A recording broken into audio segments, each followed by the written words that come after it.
Alrighty. Think I'm good to go. Hello folks. How's it going?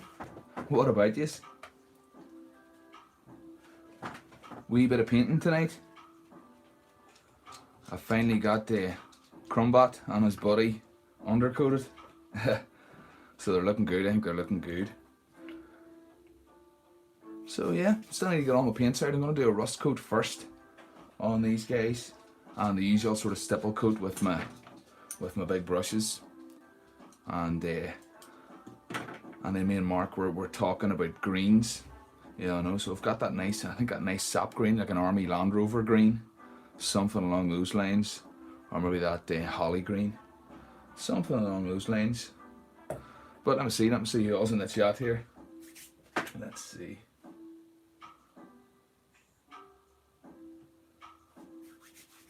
So Tom, hello Tom. Darth Buzz, night one. Darth, how's it going? Kijin, hello Kijin. Alice, hello Alice, how's it going? What about you, Alice? And I think that's everyone. If I've missed anyone, give me a shout there. Ooh, ads playing at the start. Oh, sorry about that, Kijin. I'll have to say about sorting that out. That can't be right.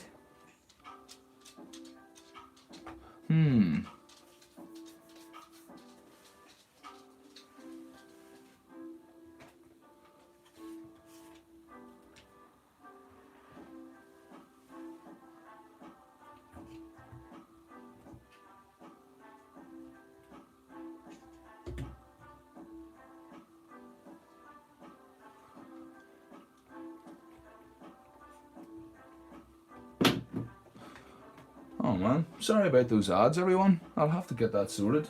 YouTube doesn't do me any favours getting my stream out there, so I shouldn't really be playing ads at the start. And yes, Alice, Lidbot's hitting Insta soon. Happy days. Happy days, Alice. Looking forward to seeing those. And I hope the sound and everything's okay. I've got the usual music on in the background there. And yeah, Alice, we all get caught out on the autocorrect. But let me see. I'll put these guys to one side. Yeah, QGN, I know maybe you don't mind the ads, but now I would worry, are they going to put ads now in the middle? You know what I mean? And sort of chop up the live stream. I wouldn't have that. That's not on. Like I say, it would be different if I noticed my live stream getting out there, but it's not as if they're pushing it. You know, so no, they're not doing me any favours.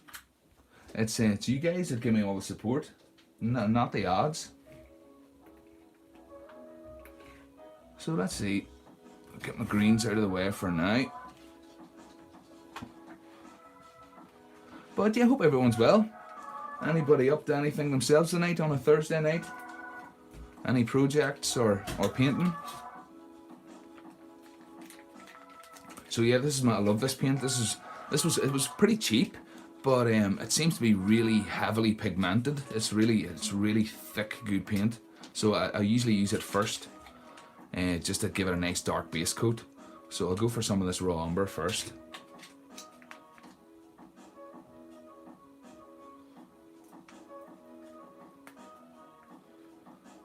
And as usual, I've got Melanie's phone sitting to one side here, keeping an eye on the chat. So feel free to jump in. Don't be a stranger.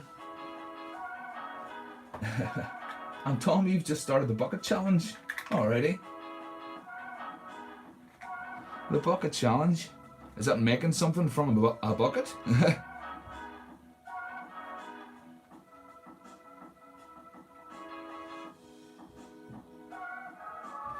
that should be enough of that.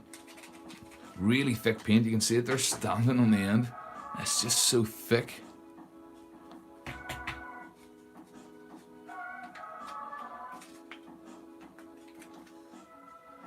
Darth, you've been bot building. Oh, nice one. Flip me, you're gonna have an army of bots in no time. And finishing off mooncake. Oh, nice one, nice one. I was catching up a wee bit on some of your mooncake build there. I seen you were doing the base. That Planet Earth base. That's a good idea. That's gonna look cool.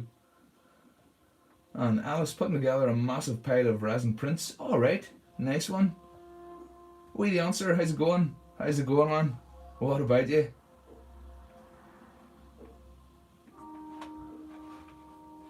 I should really take these guys apart for the first time. I was reluctant to, but the milliput should be well dry now. But you can see in some of the joins there, what I did was I took my blue tack and just took wee balls of it like that and put it into some of the joins just to keep that undercoat out of those ball joints. Yeah, I know. So that's why some of the undercoat's missing there. And Tom, so your mate gave you a bucket of junk and challenged you to build a bat before Monday. Oh man, the pressure. Oh, I hate pressure builds. I hate pressure builds, man. Good luck with that. Good luck with that. Model kit bucket list. What about you? How's it going? Thanks for jumping in.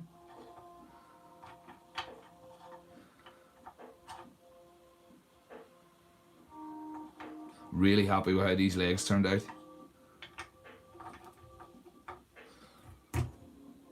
And you can see Crumb, right enough, this will be the first everyone has seen Crumb sort of finished with the undercoat on. Let me see, I'll stand up here, get it better. But yep, that's him with his eyes on. I put a wee bit of white blue tack on there just for pupils. I thought that might be handy for animating. I don't know. But you can always take it off. Yeah, I know, but I think his eyes turned out brilliant.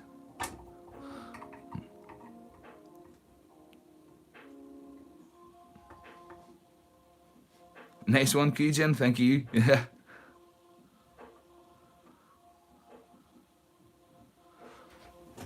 Oh yes, Darth Buzz, you're right. That planet base was for Planetina. That's right. Still, it was a good idea. Definitely a good idea. And no, Darth, I think that the Planetina figure's brilliant. I think it's really cool. The paint finish on it looks spot on.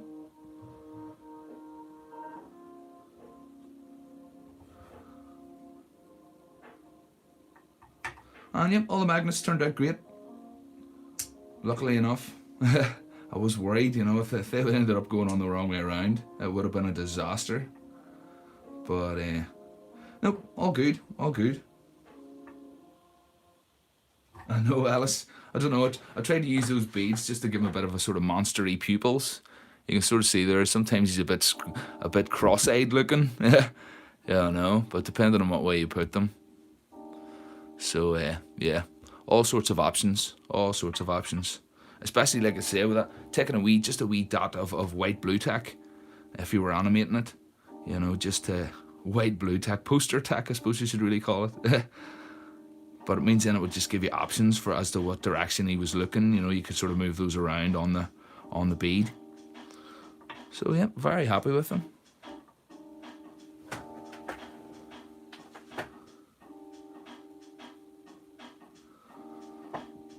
So I can put those to one side. I'll maybe just give them a dry brush because they've got some nice texture on them. So I'll give them a dry brush with something. Maybe the green, dry brushing with some green.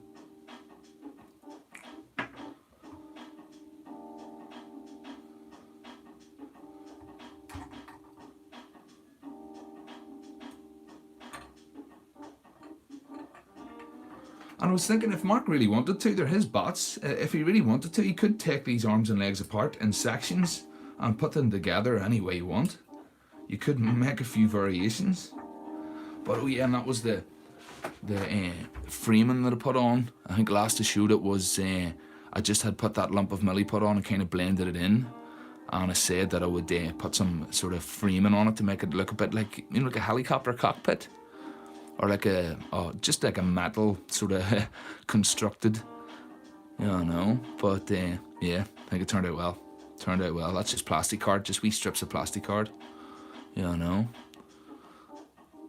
But yeah. And that's what I did was I gave him a sort of a light grey coat first. You can kind of see, I don't know if you're picking it up in the light there, but like a light grey coat first, and then just a misting with the red oxide, and it just gives it a wee bit of texture.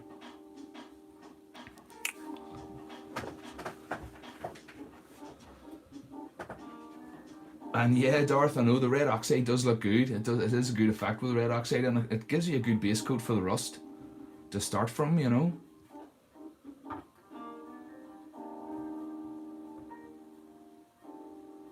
And Q-Jin, is it all red? All red is in a colour, or just all all red is in all over?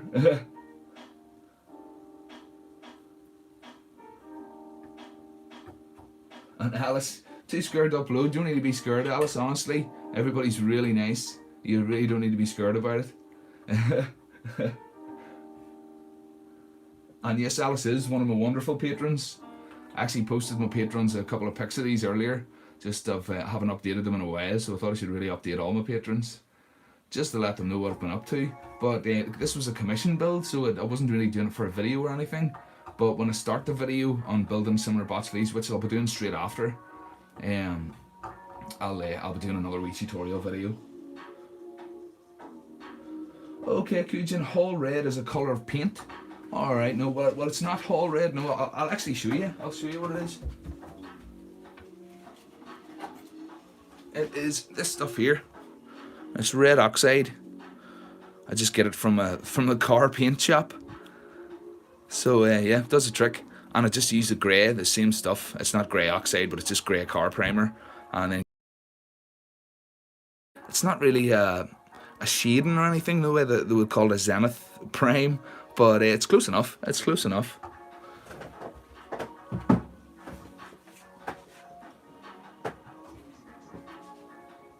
And yeah, you're right, Tom. Don't be scared, just do it. And yes, I was glad to see you starting your own Instagram there, Tom. It was good to see your pics up. So it was definitely. Same with Darth Buzzer. He needs to get an Instagram going, getting all those swords and knives that he's making on. Yeah, all reddish. Okay. So I think I'm good to go. I've got my hairdryer here, so I can dry between coats, and I'll just use my biggest scruffy brush here to start with. Well, I suppose I have a bigger one, but it's not as scruffy.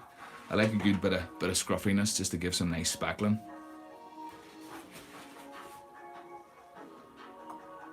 Nice one, Darth. Get that Instagram sorted. Honestly, it's really not a big deal. I know, Granny. I know. Nice one, Granny. Though. What about you? Good to see you here. And yeah, a few of us there were watching Aaron's fairy tale. My word. And in the end, that was cool to see him at the end.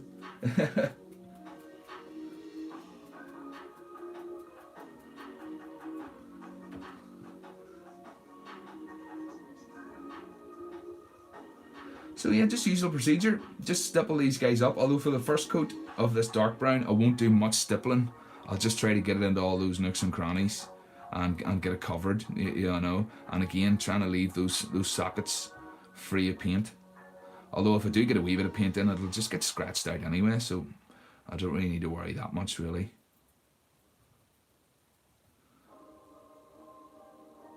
But yeah, and I'm just stippling because I find if I stipple it, it keeps a sort of stippled texture. You know, if it was sort of using brush strokes to brush it on, it would leave streaks, and you would sort of see the brush lines.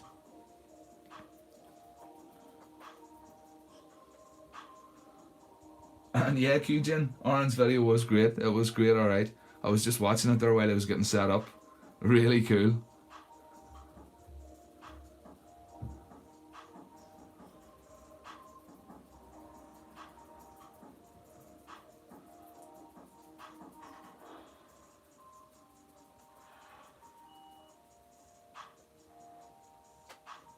Yeah, thanks, Granny. Me too. Excited to see these guys painted. I'm just excited to get them painted up, get them sent off to Mark, and get the next one started. And Mark's been very patient with one of these. I started his build, and then I got a bit sidetracked with those spider bots. So I had to sort of say to him on WhatsApp here, Aaron, you don't mind if I just go ahead here and do these Halloween builds? You don't mind waiting? And he was happy enough. So yeah, he was very good. And luckily enough, he won a spider bot anyway, so I think that'll keep him happy. And yeah, huge in that end part. Very surprised to see him at the end. That was cool.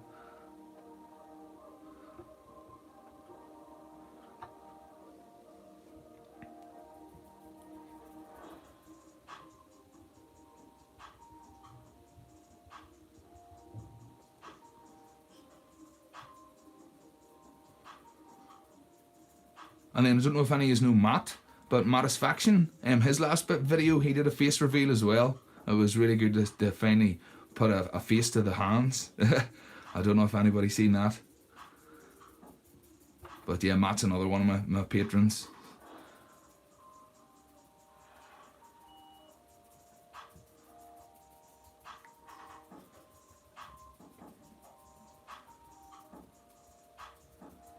But yeah, if you're just jumping in, I suppose it just looks like a pile of parts here at the minute. But I've been building these bats all week. This is a commission build for Mark. Mark will maybe jump into the chat later on. But yeah, this was a wee commission build, and the only really brief was that they had to be movable, animatable. And then we'll talk later on about Gruff. So this guy here's based on Crumb from Real Monsters. So if you just want to see, I've got a sketch of him to one side here if anybody wants to see that.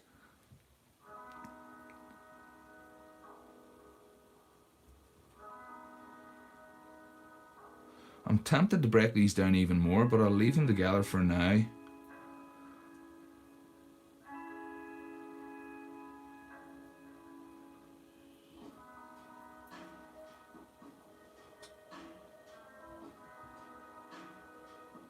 That's it, Alice, you're not wrong. Goes a long way, a little support.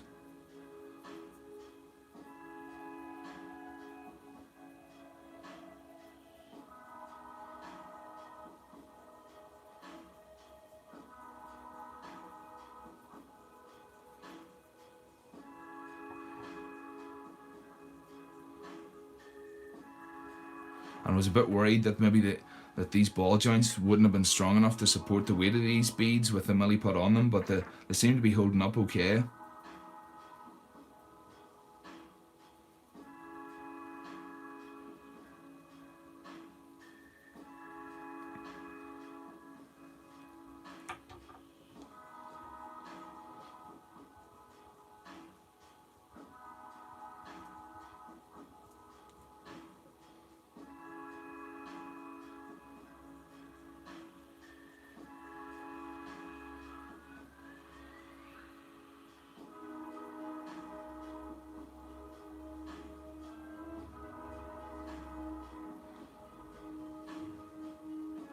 Oh, sorry, just checked my channel screws up here.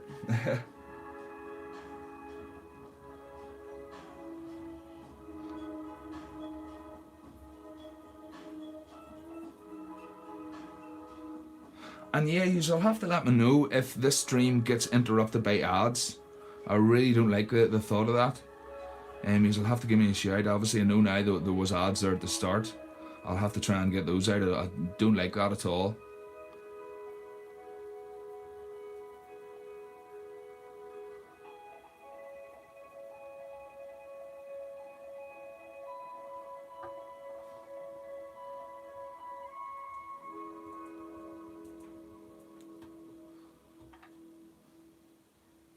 But yeah, mix and match bats, that would be an idea. These could just click together in any order, really. Once you take them apart, even right down to, individual parts. Like the milliput's well strong enough to handle it.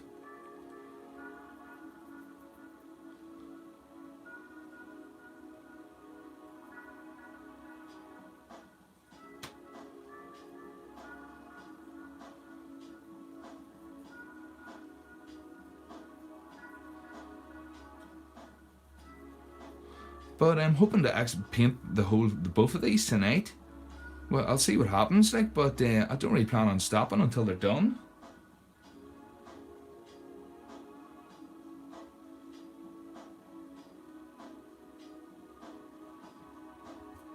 Oh, that's good. No ads in the middle of the live stream, but loads of ad blockers. All right, okay. There's the wee pop-ups that come up along the bottom.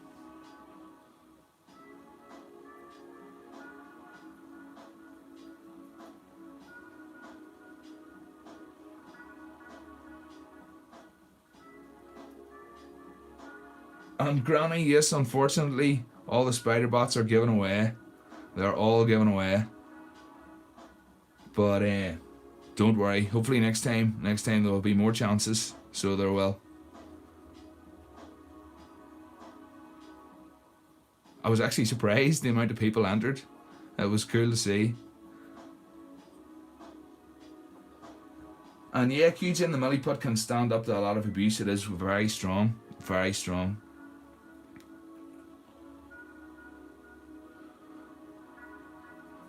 And yeah, Tom, I would recommend them, definitely, especially for wee bot builds. Definitely, they're good wee ball joints. So they are. I'll be interested in trying to mould them and maybe be able to recreate them myself. I was watching a Craftsman video there recently on moulding stuff, and then a few don't watch Robert Tallone's channel. It's all on mould making and casting stuff. So yeah, I'm definitely thinking about doing that. Donovan, what about you, Donovan? Good to see you here. And yes, Granny, I know, I'm sorry. It's, as you know, it's just whoever name comes out of the hat. It really is.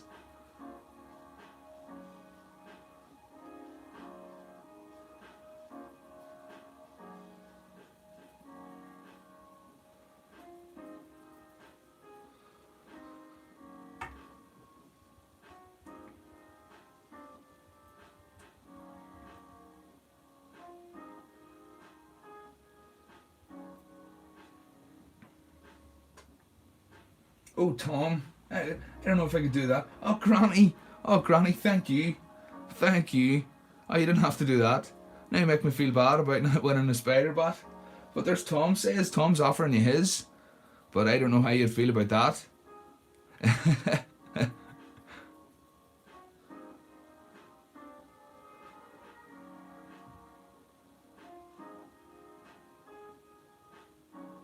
Oh, Chemical Abominations, coming late. What are the ball joints from?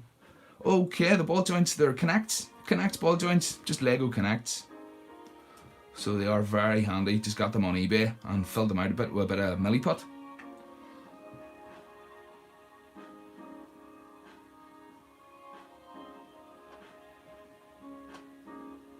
A nice one, Donovan, nice one. And I know, Q-Gin, what's Granny doing?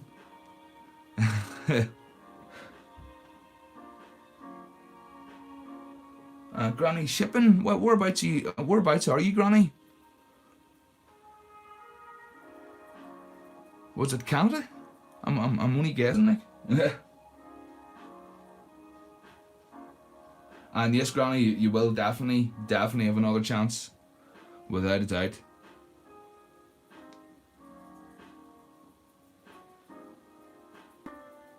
And who knows, maybe I'll stick a couple of extra entries in on your behalf.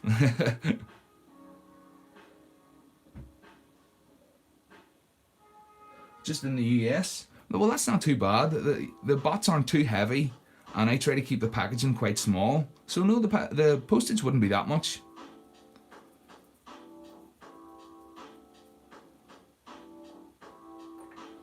Alrighty, before we go any further, I shall have to get the hairdryer out.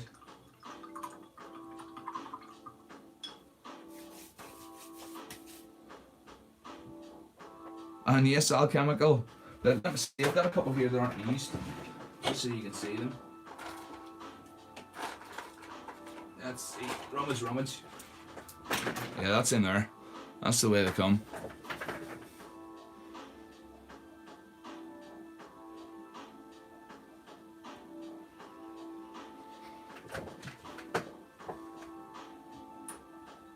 Hi Alice, borrow the toys from your grandkids. Yeah, I'd probably be the same if there were kids leaving. You wouldn't want to be leaving toys around my house. But yeah, the next thing I was going to try was this. This is like a fidget toy snake thing. You can just snap it down into different sections. So that would be a pretty cool armor leg, and again very strong. So yeah, I picked one of those up, just a snaky fidget toy, and I'll use it at some stage. But yeah, that could be fun.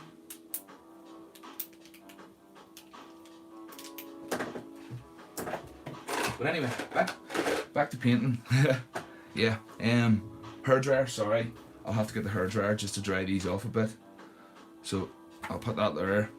Then everybody knows what I'm up to.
finished?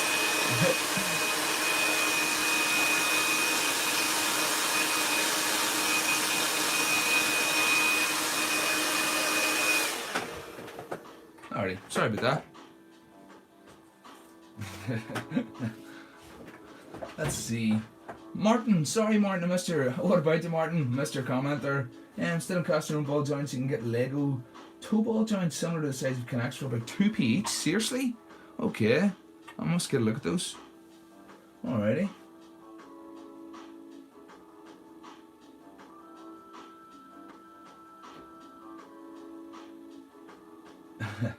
Granny, I wouldn't think to get those toys back, no. Once they're gone, oh, I don't know where that went. I don't know. That flipped me. Is it not sitting about there?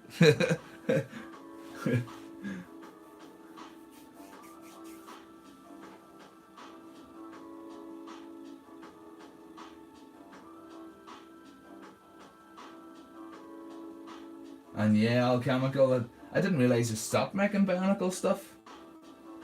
But yeah, I think I've seen a few of those. The Bionicle connectors are slightly larger. The salon episode, yeah, the salon episode.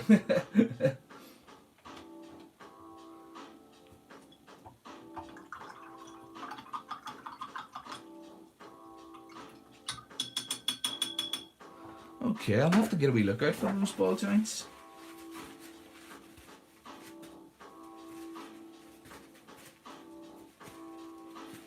King Pope Caesar, how's it going, man? What about you? And thank you, yeah. I just build up the layers slowly. Just build them up slowly.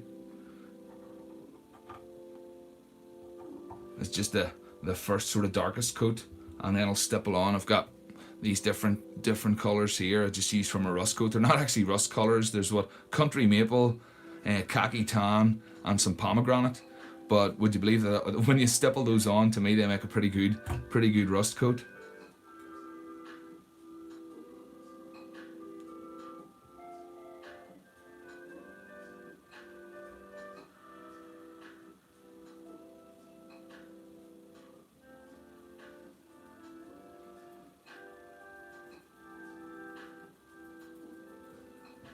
But yeah, in the original concept, this big mass on the front of him here is supposed to represent his nose, just because Crumb has a pretty big nose.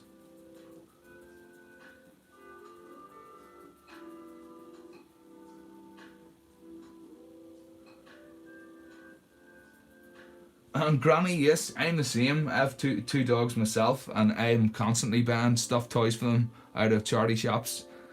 It's much cheaper than buying dog toys. They don't last a crack, but they get the fun out of them, and it's cheap. Yeah, definitely.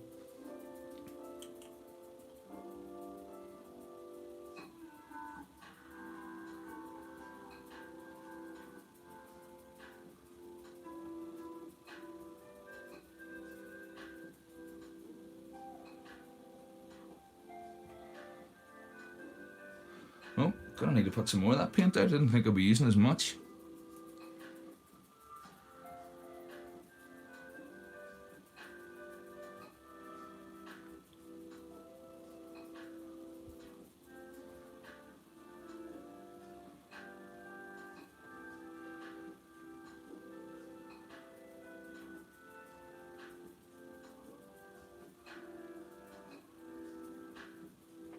Okay, I think that'll do for him.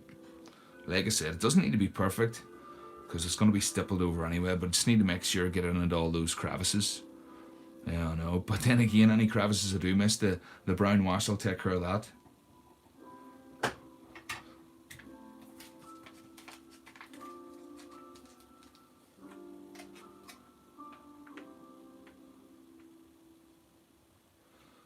Just a wee bit more, shouldn't need too much more. So thick, it really is. It's the thickest paint I've ever used, and it was dirt cheap. I think both of those were £2. I don't know, so it's definitely well worth keeping an eye out. That was in a hobby shop.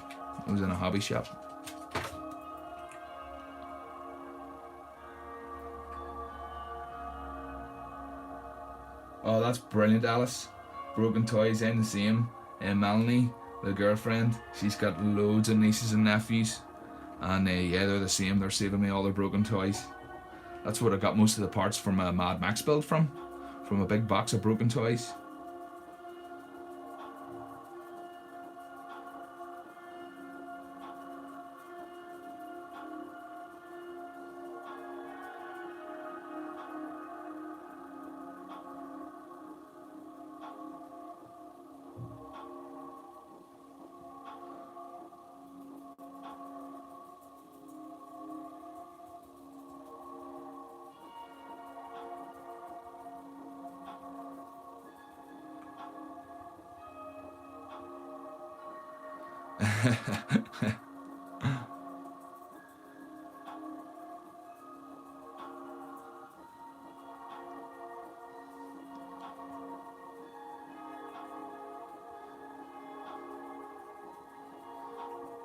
Gonna have to get a wee brush there and do my best to get down in there done. I don't that left.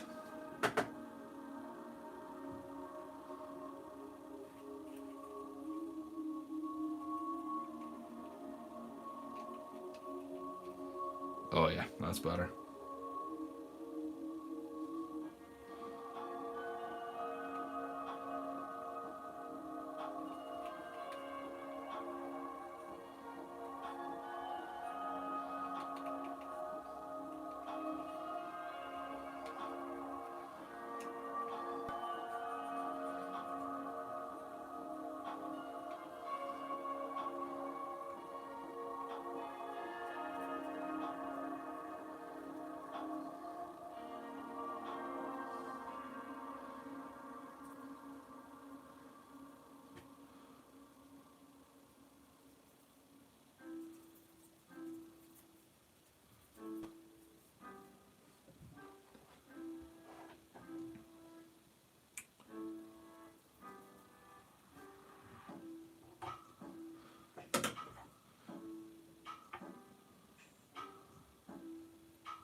And yeah, King Pope, love some cool toys myself. Yeah. And funny, I was never a knife guy until I started watching YouTube videos. Just recently, I've got into the aesthetics of knives.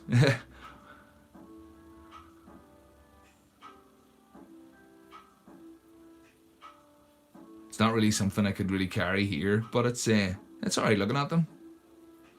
They can't put me in prison for that. Darth Buzz ordered some black milliput. Oh, nice one, nice one. Out of curiosity, did it cost you any more than the standard milliput, or was it just the same price?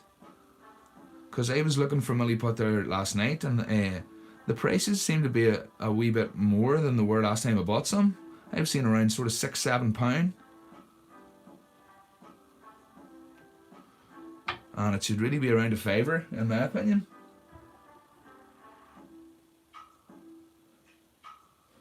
Aaron, nice one, Aaron. What about you? And do I recommend acrylic paints? No, any brand, I don't. I just buy whatever I can get my hands on.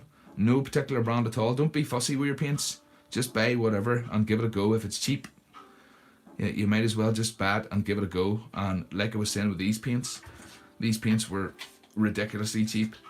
Like I think it was £2 for both of those in the bargain bin. And it's one of the best paints I've ever bought. It really is. It's just so thick and heavily pigmented that normally with a brown like that over that red, it would probably need 2 coats to fully cover it, but it just covers well. So no, don't let brands put you off. Don't think that you have to buy expensive paints to get an expensive paint job, because it really is just down to your own sort of patience and how you apply it. Don't get caught up too much. Aaron, nice one, Aaron. We were all just talking about your premiere there. Great job, man. Great job. Love that fairy tale. And the face reveal at the end, man. Brilliant. And Darth 449 couldn't post, but it does look like it's around. But it does look like yeah. Well, that's not too bad. That's not too bad. Ted, how's it going, Ted? What about you, man?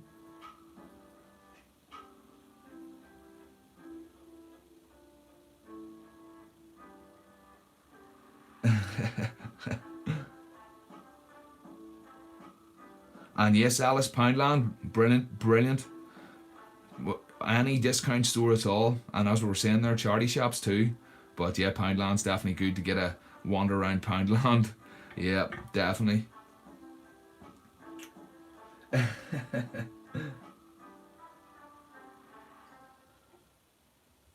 And Aaron, you're nervous about painting and messing up your ship. I can understand. I can understand being nervous, but just go for it. Honestly, just go for it. It's right to be nervous. If you weren't nervous, there'd be something wrong. Yeah, I know, but trust me, you won't ruin it. You'll only make it better. Yeah, I know. Just take your time, think about it, and don't go for too complex a paint job. Just keep it simple. Just pick a couple of colours and keep it simple.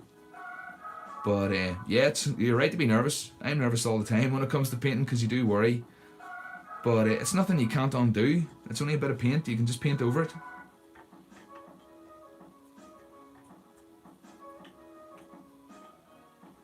And sometimes you'll find that you think you've made a mistake, and then when it dries and you get a wee look at it, it turns out that hey, it's actually not too bad.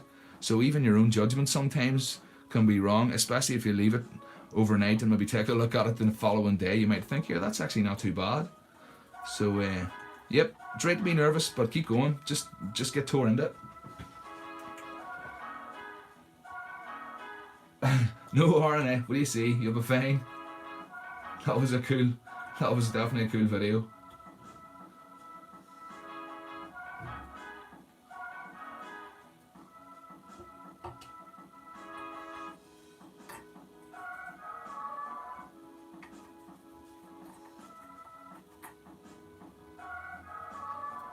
Alrighty, I think that's all the dark brown.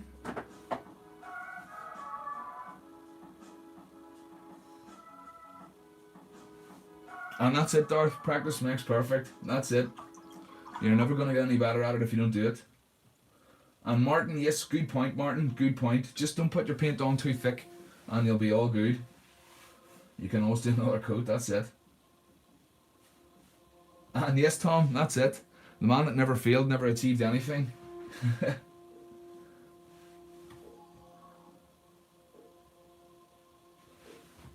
And there you go, Donovan. That's it. That's it. Always nervous. I have to pick up some primer before I can paint the robot. Ah, alright, right. Car body primer, that's what I use. Cheapest I can find. And Donovan, I have to pick up some primer, or sorry, Christian. Sorry, I'm lost in the chat here. Let me see. Aaron. I was thinking about painting the ship grey, then do a dark wash. Aaron, yeah, that would work. That would work, Aaron. Yeah. Bric-a-brac. Nice one, bric-a-brac. What about you?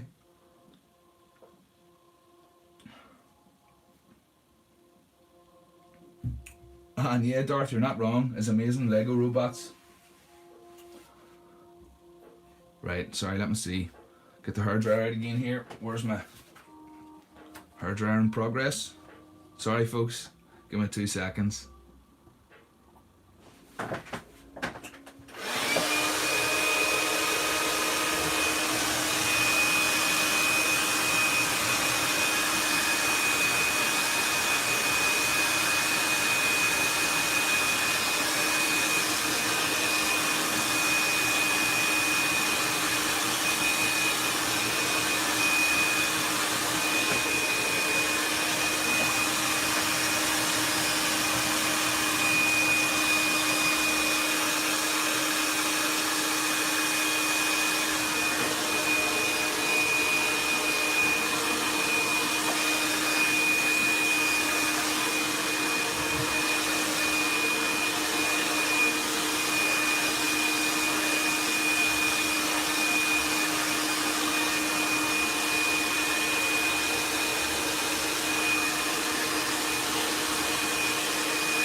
There we go. Sorry about that. That's a necessary evil. Let's see, what did I miss?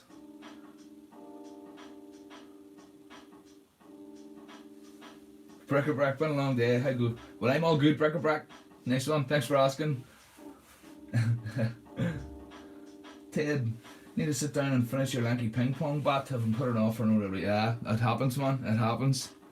You'll finish it when the mood takes you.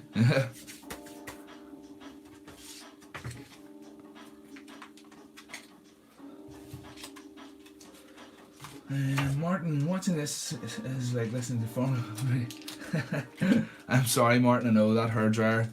It just means you don't have to sit and wait between coats. Yeah, I know. It keeps me going. Keeps me moving in the stream.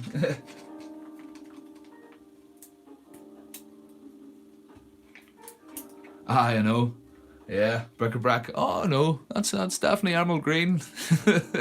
Yeah. I know. I'm not even close to it. But yeah, funny looking emerald to me.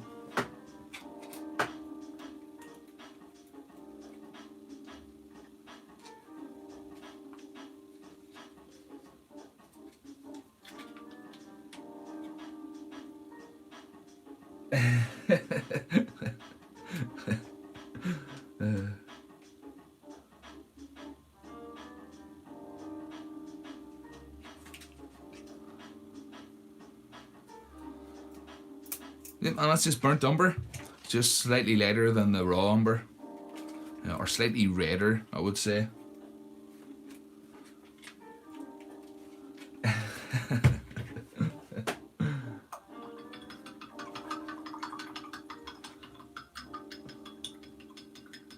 Brilliant, bric-a-brac. If you're watching this in black and white, the blue ball is behind the pink.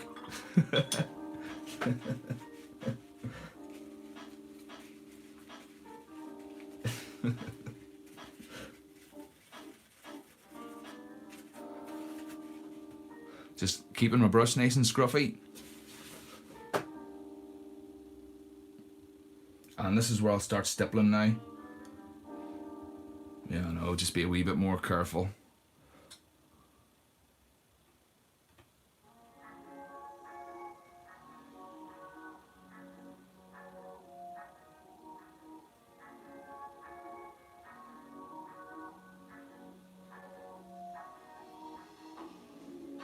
And you could do this with a sponge, but I find the sponge, you can't really get it into those sort of corners and small crevices as easy with a brush. You know, so as long as you're careful and not too heavy-handed, to me you can get a nice stipple effect with an old scruffy brush.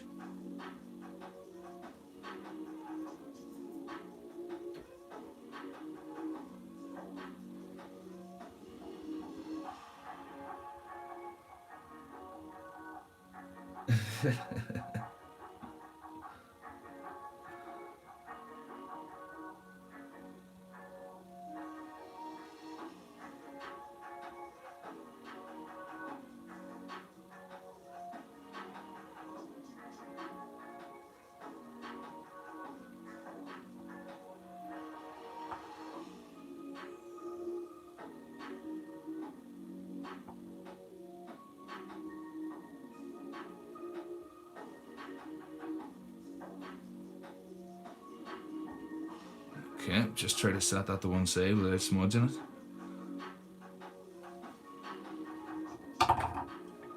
Ooh, that was close.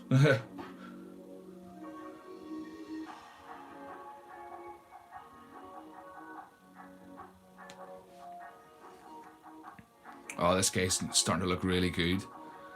Yeah. That's the thing about when you start doing this rust coat, you can really stop at any point. And you know, if you wanted that really sort of old, scruffy looking, so rusted out bat.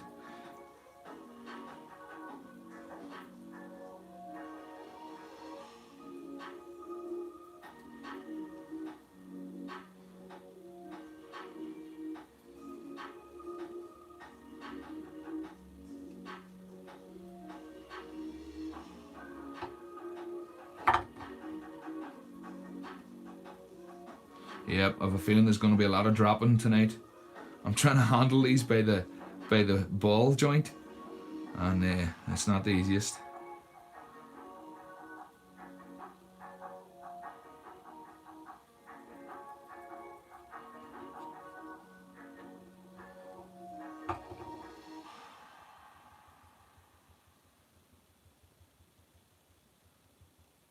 Bric-a-brac, yeah, me too. Me too. I'm really happy with that cockpit look. That was definitely a good call. Really happy with it.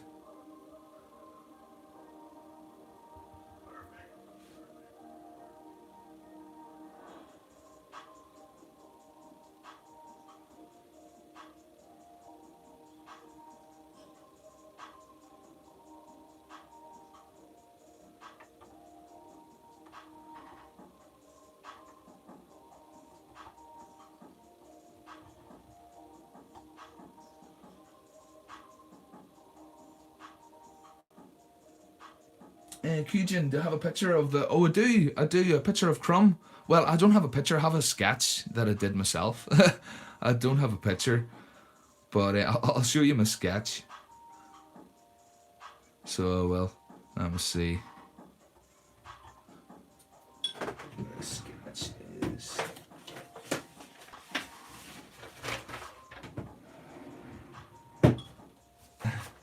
That is my original sketches. This was Crumb, and then that was Crumbat and his buddy. But yeah, that's my attempt anyway to draw Crumb. But Real Monsters, he called the show. It's a pretty quirky show. But yeah, that's him. That's him. Tom, never been handled by the ball, John. Yeah, yeah. I wouldn't think it's the most pleasant.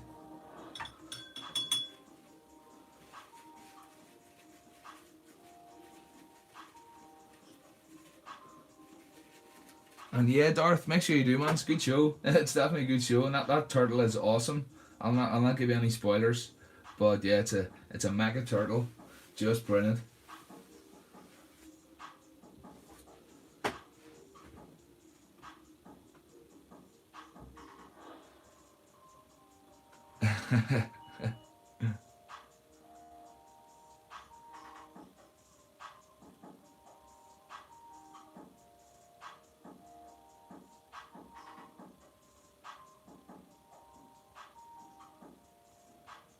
And after this coat of brown, I'll switch to my smaller, scruffier brush just so it can be a wee bit more accurate with where I'm placing these.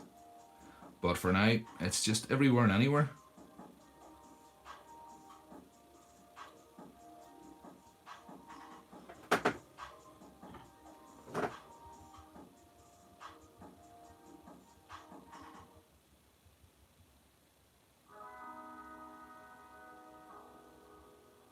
Real Monsters. That's the full title. The full title is Real Monsters. That's right, Bric-a-brac, you're not wrong.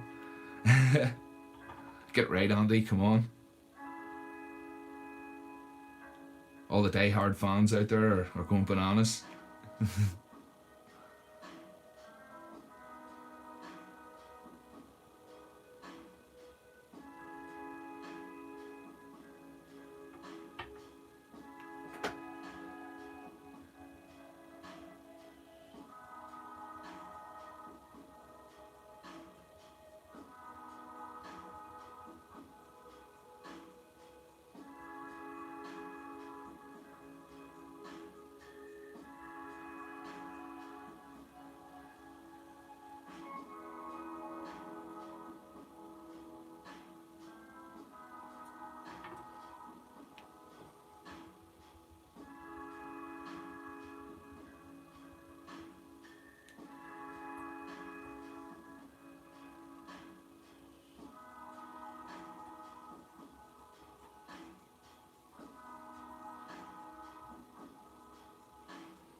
Alrighty, one more foot, and then, sorry to say, I have to get the hairdryer out again.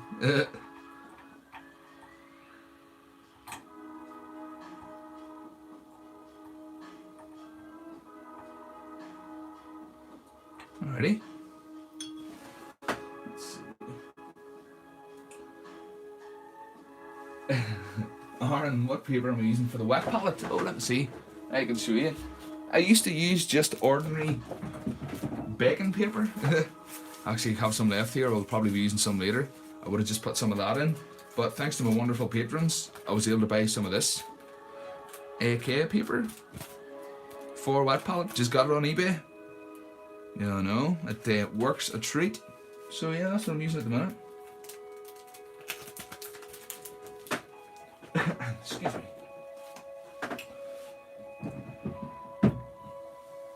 Aye, that's it. That's it. The weekend's nearly here, alright.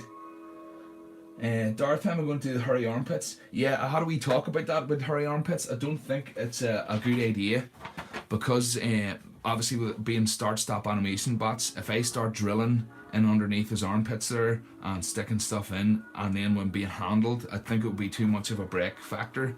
So I'm just leaving those out. So it was a nice thought, it was a nice thought, but it has to be practical, you know. And like I say, if I was to stick, let me see, you know, I would have to drill up in there and then stick those wires in, and it would just compromise the strength of the shoulder. Plus, like I say, when you're handling them and moving them around, it yeah. So no armpit hairs for Crumbat, unfortunately.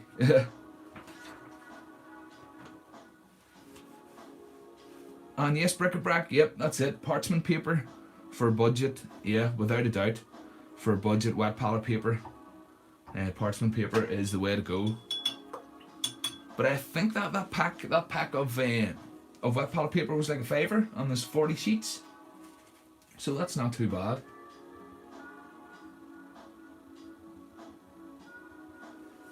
Oh, BP Customs, nice one. What about you? And yeah, I did think about it. Funny, I got that out when you say about the twine. Let me see.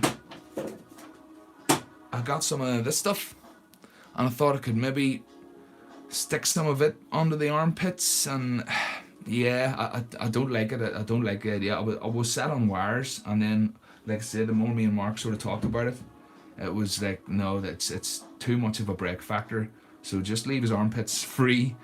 He's he's a French version.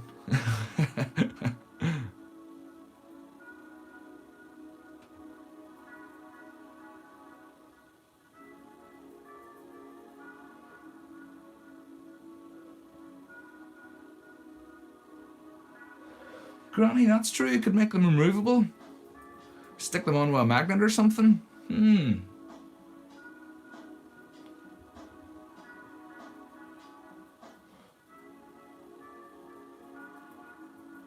Removable armpit hair. Optional armpit hair.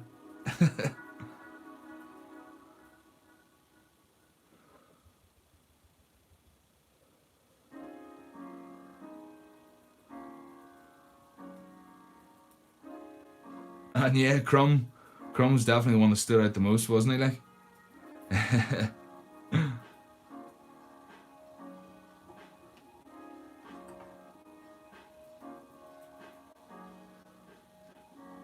Alrighty, folks. Sorry, hair dryer. One more time. Let me get my. There we go. Keeps everybody right. I'll try to do them in batches.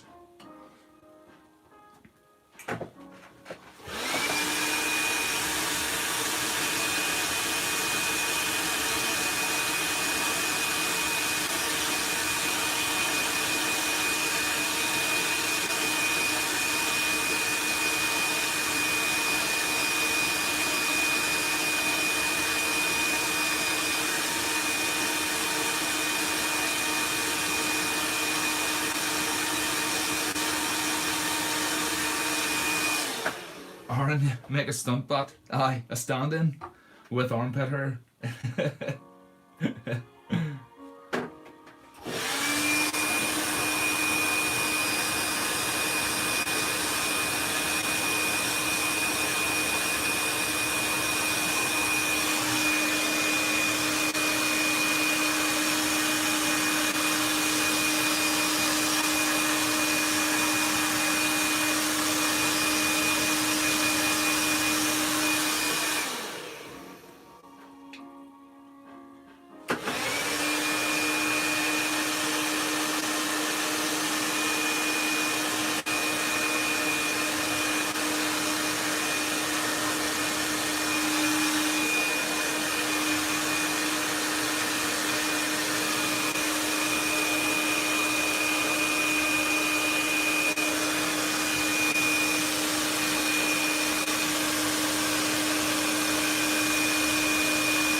bric-a-brac.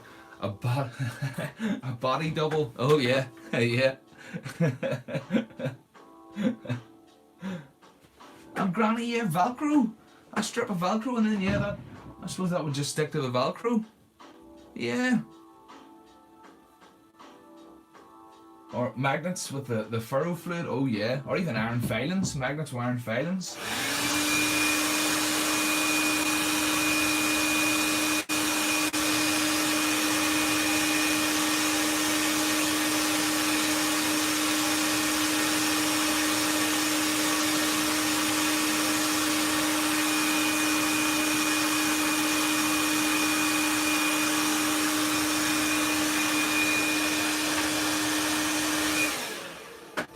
Alrighty. Sorry about that. Whew, it's getting warm in here. Cheers. Ooh. Alrighty.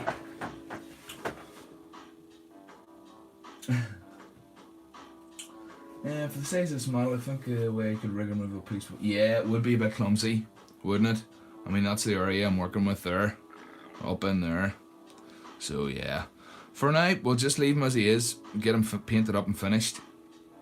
Yeah, I know.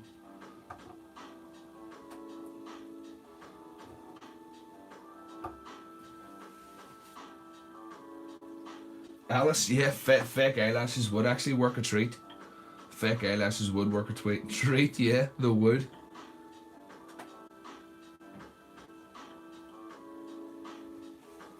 Oh no, Aaron, not at all. Not at all. Crumb's armpits are very important. Very important aspect. Yeah, I know. But no, like I say, I don't mind leaving it out. I don't mind leaving it out. It was a bit of an afterthought, if you know what I mean, including them anyway. But no, it's fine. He's fine the way he is. And yeah, Aaron, yeah, the eyelashes I think they're light. They would just stick on themselves. You could just take them off if you didn't want them. Yeah.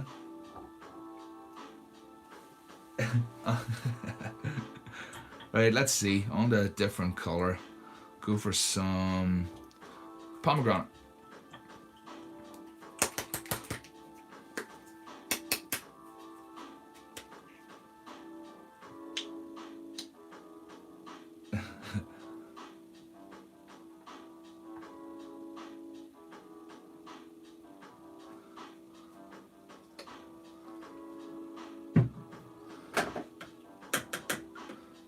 Just switching to my smaller scruffy brush, just for a bit more accuracy.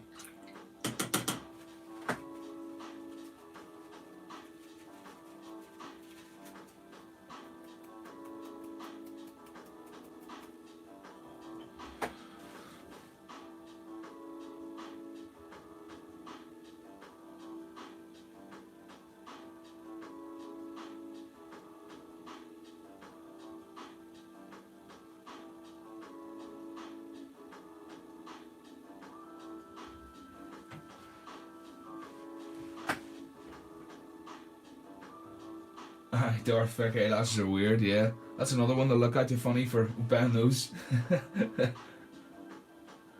And Alice, stop motion always reminds me of mouse chops. Mouse chops. Is that a dinosaur? That's what I'm familiar with, the mouse chops. Jeff, what about you, Jeff? How's it going? Armpit antenna seem appropriate. Oh, armpit antenna. Aye.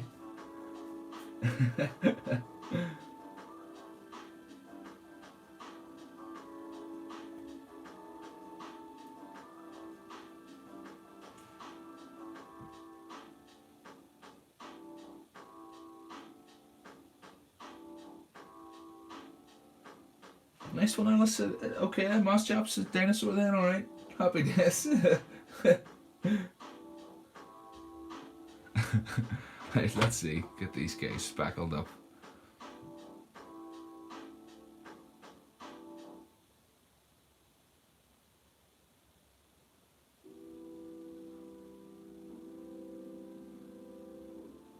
I find when I'm doing these spots, rotating the brush slightly on every touch just stops it from being uniform. If you don't rotate the brush, it can end up looking like a sort of pattern.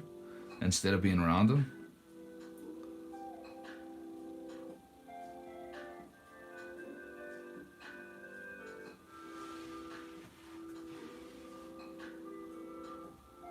Aye, just lurking, Jeff. Just lurking.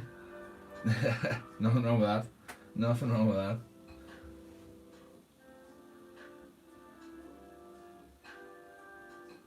There was actually a dinosaur called Moss Chops, but I don't think it looked like a character. Yeah, I'm not familiar with the character. I'm familiar with the dinosaur, but not the character. Moss Chops. Yeah, no, just the dinosaur. It's like a really large monitor lizard, big, huge thing. But not the character. No, I'm not familiar with Moss Chops, the character. Sorry if that's what you're talking about, Alice.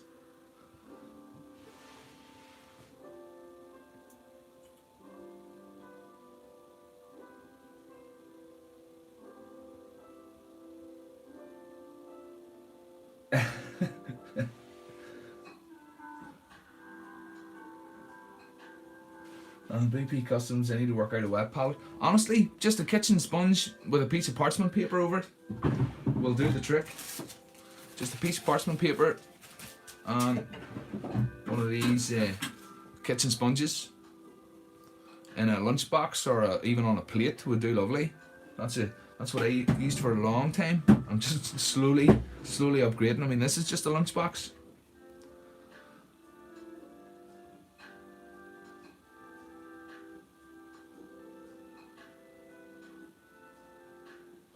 Carl, what about you? How's it going, Carl? Nice one.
Oh, slowly running out of places to hold here. Oh, there we go. That's better.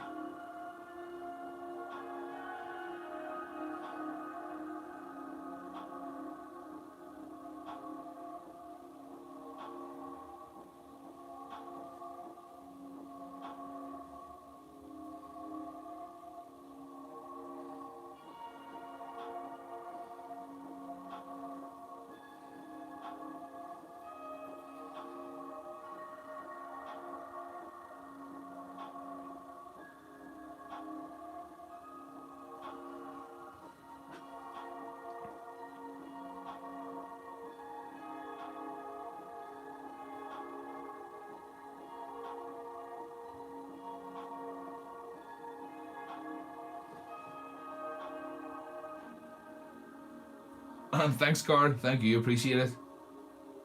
It's coming along. It's coming along. Like I say, I'm sort of aiming to get them finished, or both of them finished here tonight. I'll see how I get on though.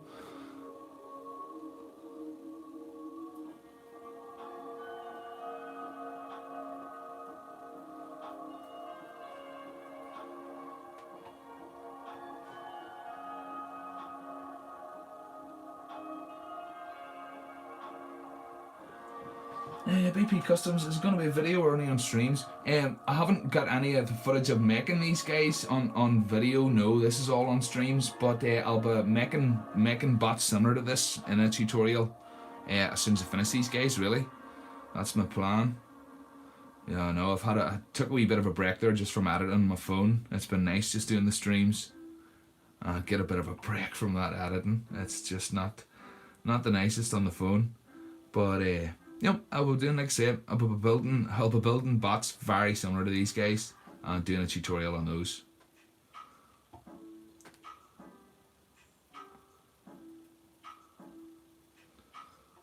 And as always, these colours look very bright at the minute, but obviously once you start blending them all together, and most of this will be covered up anyway. You know, I'll just be leaving the edges exposed and maybe a few exposed bits of rust here and there.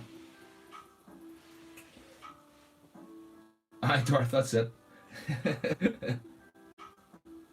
And yeah, Q-Jin, that music's coming from the TV in the other room, and down the hall in the living room. I've just got it turned up. I don't think the neighbours mind. Why not clip on a spare ball socket here? That's a really good idea. That is an unreal idea. Why didn't I think of that?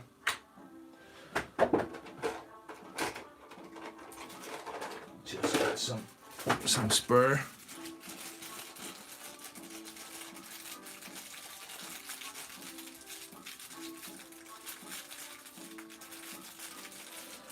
Bric-a-brac, you know how I was talking about using cream or white undercoats when you're painting yellow? Yeah. Well, some reds are transparent too, and you have found that with reds, yeah. They are quite transparent. And pomegranate makes a good undercoat. Oh, okay. Yeah.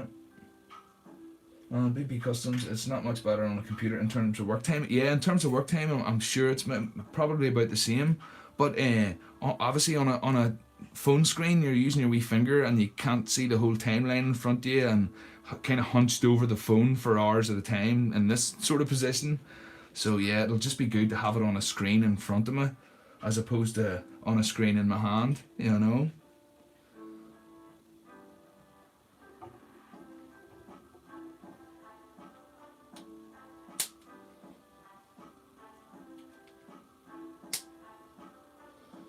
Ted, you're a genius. You're a genius, man.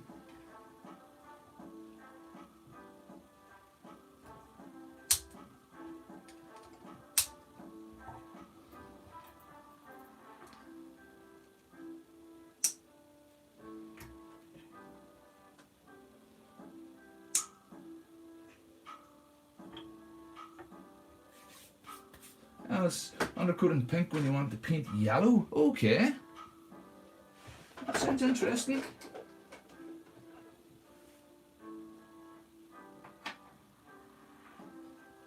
Donovan, not a problem, Donovan. Thanks for dropping in. I shall catch you in the next one. Take it easy.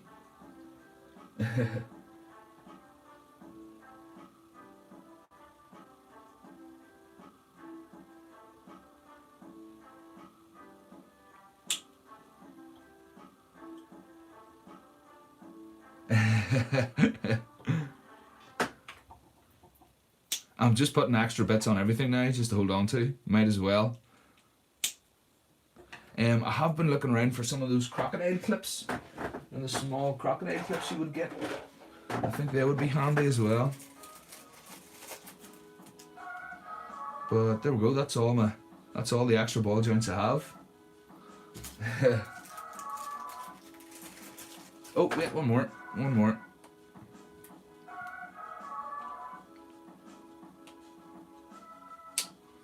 Lovely. Perfect.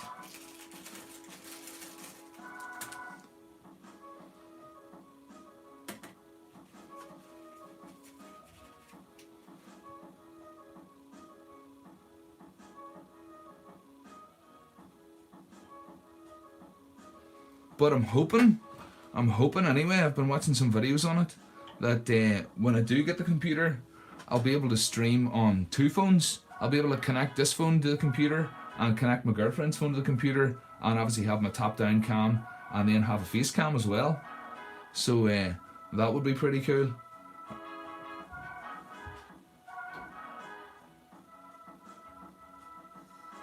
Okay, Bric-a-brac, the idea for the pink is that then you use white highlight, then you paint yellow over the whole thing. The white gives you a bright yellow, the pink gives you... Brilliant, that's really cool. It's chemistry, it really is. It really is chemistry painting.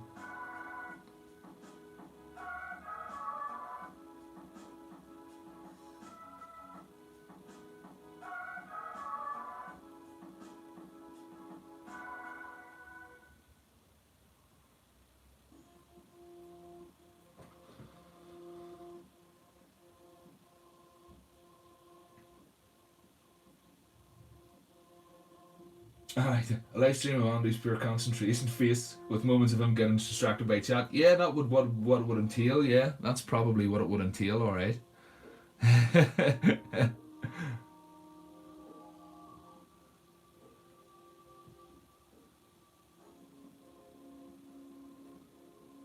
No, I like that idea for videos too. I like just the thought, you know, in the tutorial videos that you know, when I'm sort of voiceovering over the top of them, for me to be down in the bottom corner or top corner of the screen, I think that would be good. BP, no worries, man. No worries. Thanks for jumping in. Don't be working too hard.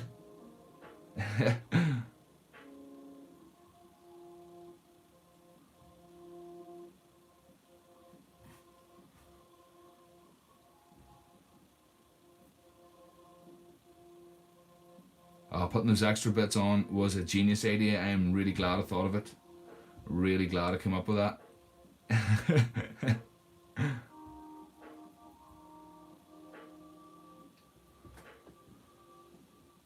Mark, how's it going, Mark? What about you?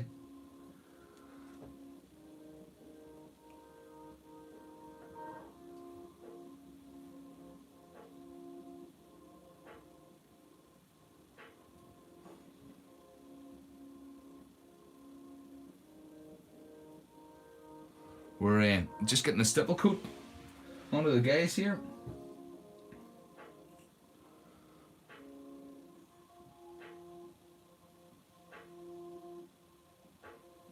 Darth, I should have my paint palette on the right side. Yeah, right, Darth. I learnt my lesson with that, right? See if my paint palette was sitting over here and I'm painting over the top of it, I end up dropping the piece into it. So I leave my paint palette out of the way, and I know it looks a bit awkward reaching over, but yeah, I've dropped things into the paint palette before, so I try to keep it well out of the way. Although, now to say that, I shall put it right over here. And sure, next time I change colour, I shall show you a change in colour. Yeah, that's much better. Much better.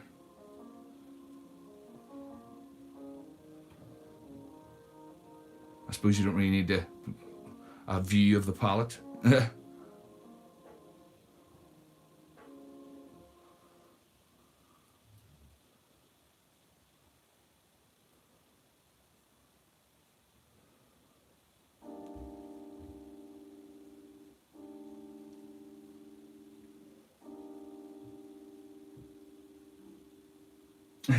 I've been doing my best, Mark. I've been doing my best. Getting this rust coat on and keeping my eye on the chat.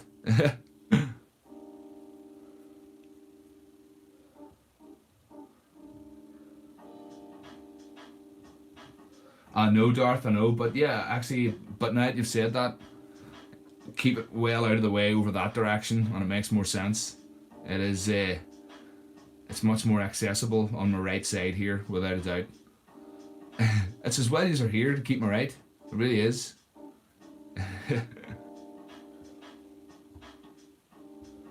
Granny, is there a video that shows my face? Yeah, Granny, most of my videos have an introduction and an outro of my face. At least my most recent ones, anyway. So yeah, there should be plenty there with my face.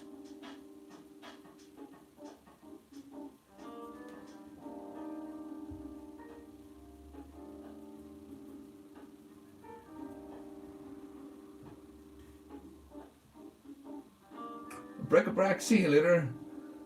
Or Al, sorry, alright. I see that now. Alchemical, off to be productive. No worries, Alchemical. Thanks for jumping in, man. Thank you. I appreciate it. Don't be working too hard.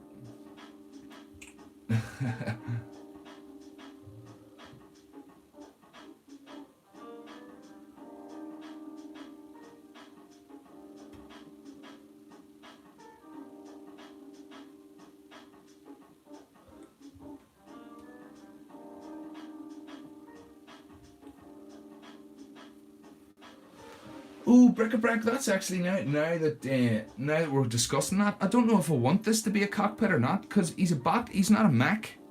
You know, so I was thinking if I paint that like a cockpit, it sort of implies that somebody's inside him.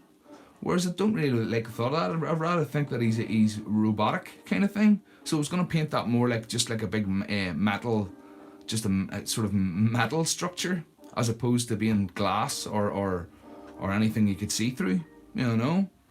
But certainly, I'm open to opinions.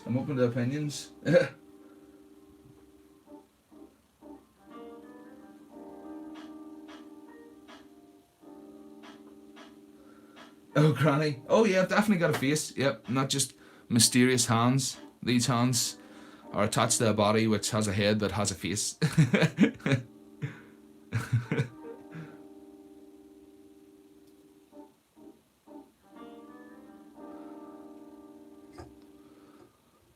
So yeah, what do you think about that anyway? Anybody that's in the chapter about the fact that if I painted this like glass and made it sort of a cockpit, it would imply the fact that it's there's somebody inside controlling him. Whereas if I just sort of paint it with the rest of everything else and just make it like metal, like rusted metal, and it just being like a mass of some sort, yeah, and so he's a bot as opposed to a mech.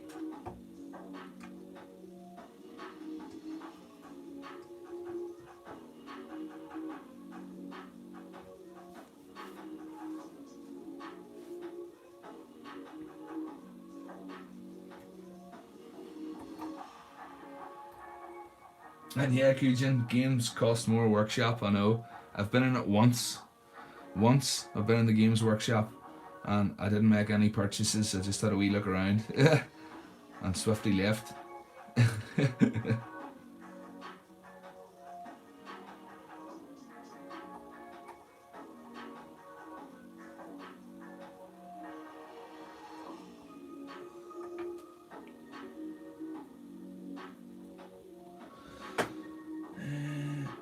Dave, nice one, Dave. How's it going on? All the way from California.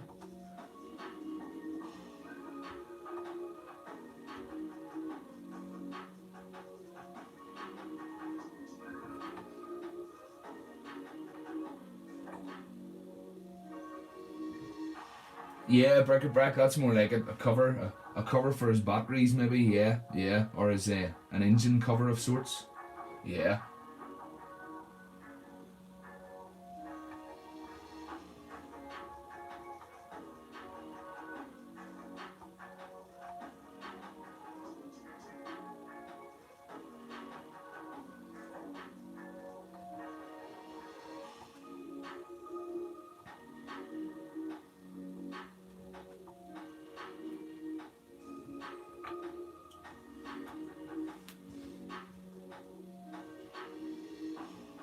But in case anybody's just joined, just putting the rust coat on these bots before putting their final coat on. I would say 90% of all of what I'm doing now will probably be covered up with paint, but it gives it a bit of a texture, and you can sort of see it through some of the paint if you can do it thin enough. But yeah, this is what I call my rust coat, which is just stippling on loads of different rust colours before covering them up again with a final coat.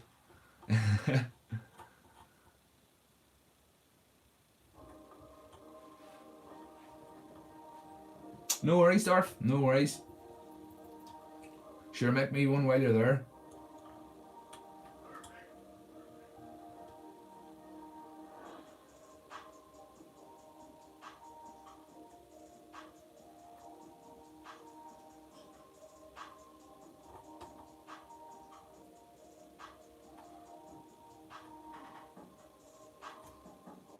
Oh, and anybody that was asking for beads, I still haven't forgot about it. I'm still sorting them out in the order of size. I'd like to get them into some sort of organisation first.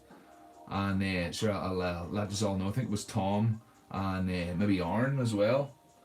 But yeah.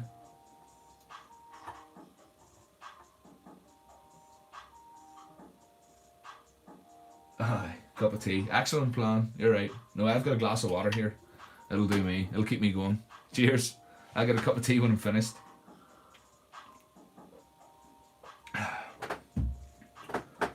Silver.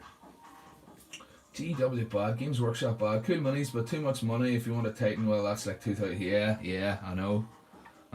No thanks. Same with the paints. I was looking at some of the Games Workshop paints. They've got all these crazy names for all sorts of colours, but at the end of the day, it's just paint, like, isn't it?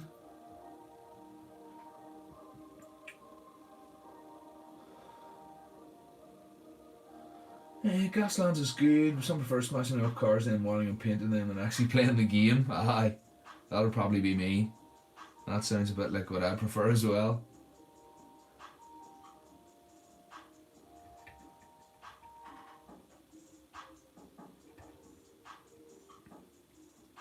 But yeah, Mark, I've got my selection of greens laid out there. I think that's maybe the best two candidates there for the dark green anyway. There's holly green there and sap green, although we're saying that's not much of a sap colour, is it? Some sort of alien tree with green sap.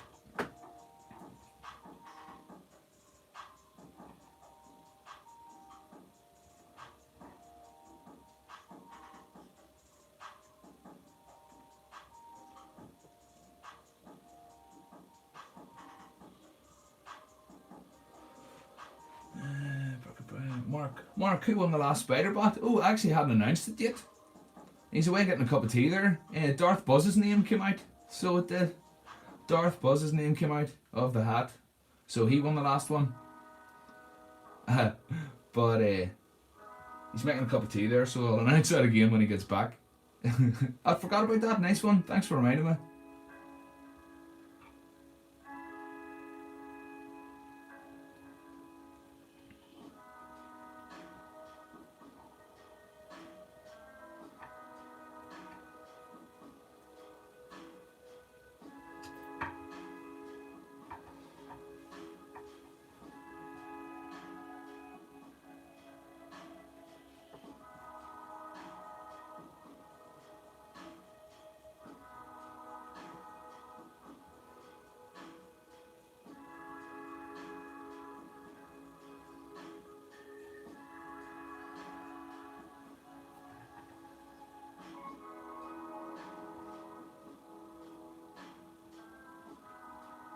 Just make sure getting into all these nooks and crannies, because that's the bits that'll be leaving exposed with the rust.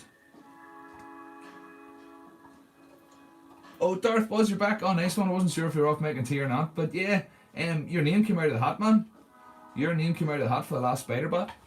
So where is it? It's over here. This guy right here. He's all yours, man. All yours. So congrats. And again, sorry to anyone that entered and didn't win. Obviously, like I say, it's just whoever's name comes out. I just stick them all in the bin. I've got a wee bin here to one side, and I just put everybody's name in it, and it's just whoever comes out. So there'll be plenty more chances for winning stuff. Yeah, I know. I like to do in the giveaways just to try and say thanks.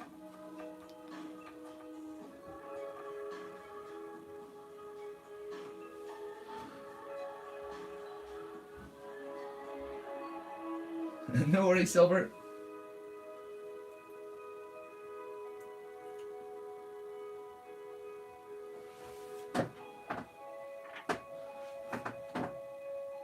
Nice one, Darth. There you go. You never won anything. Well, you've won something now. Nice one. And no, he doesn't really have a name. You can name him if you want. The idea behind this one was that he took his face off another robot's face. You know, like Texas Chainsaw Massacre kind of idea. So no, you can give him a name. You can give him a name you want. I don't know. And I tried the paint under the UV light, and it glows. It glows really, really well. You can almost sort of see it glowing there. But yep, you can name him.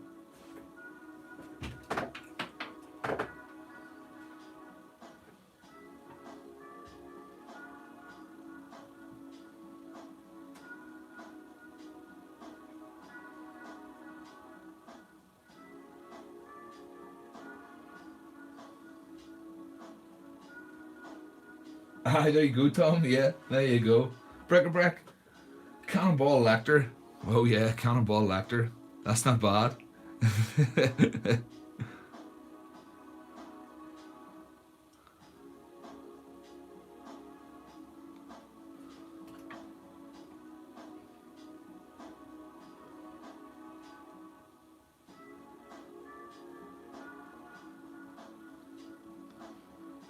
Darth. Oh yeah, Space Off Bat is in that tower film. I know, yeah. I wouldn't rate that film myself. It was more like I say, Texas Chainsaw Massacre. There I was watching it over over Halloween. Again, not a great show, but you know, over Halloween you have to watch some sort of scary movie. So that's where I got the idea from. I was sketching actually at the time when I was watching it. So see, they have those original. Yeah.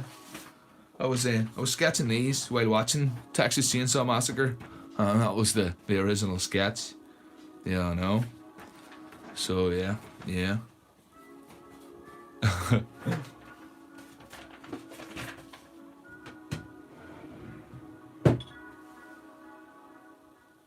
Cecil, oh nice one, Tom. Cecil. Cool.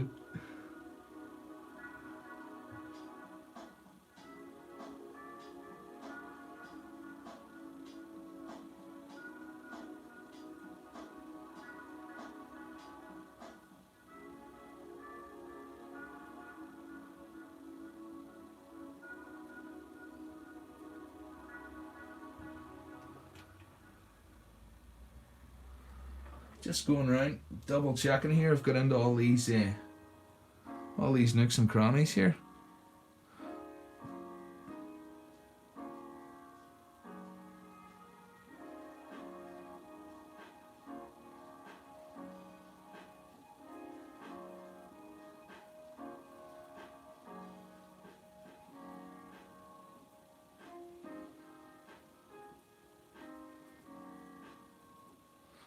Go.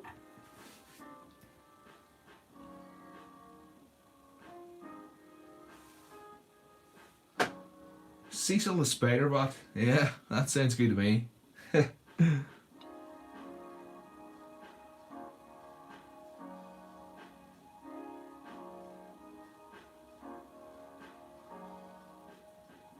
What I'm hoping to do on the ball joints, obviously they're going to stand out as being jet black, but what I'm hoping to do is hit them with some of my weathering powder, and that'll just grubby them up a wee bit and keep them grubby, I'm hoping.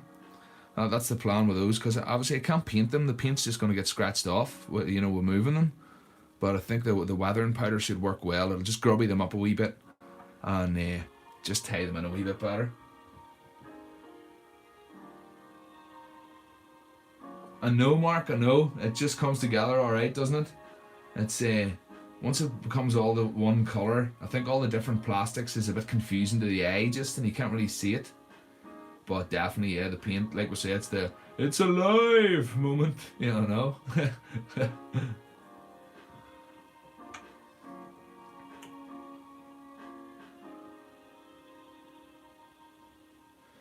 Granny, how many hours did you say you've put into these two bots?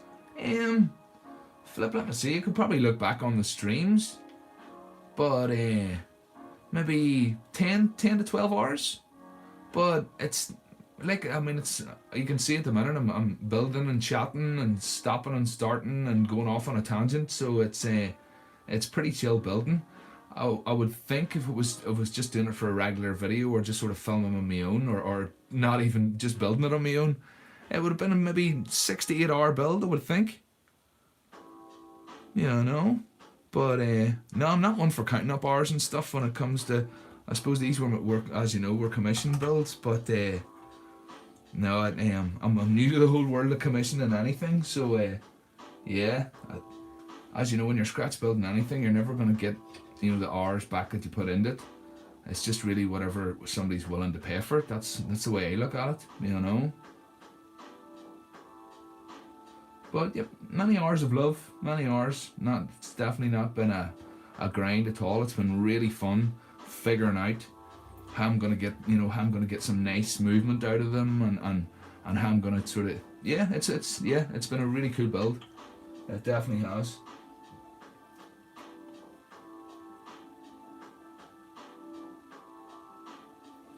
Bric-a-brac, the black should work well. It's a lot better. Yeah, that's it. I know. That's it.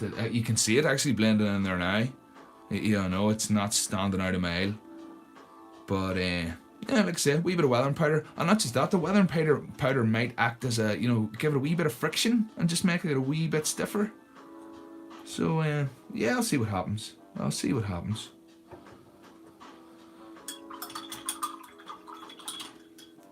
Sorry. Cheers again. You know, we drink. It's getting warm in here using this hairdryer all the time. It really is. I've got sweaty hands.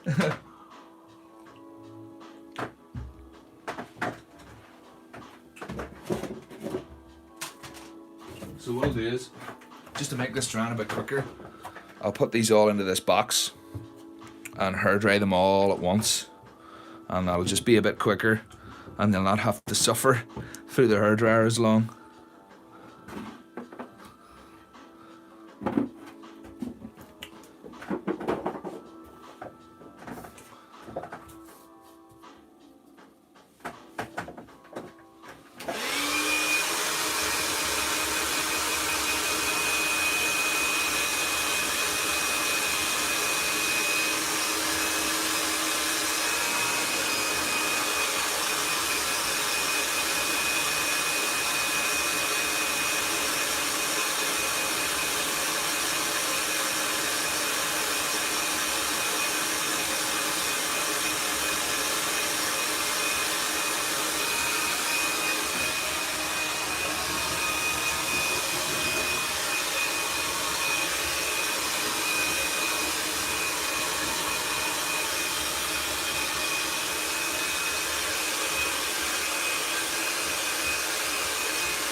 Alrighty, sorry about that. Let's see, just give us a bit of a look at how that's coming along.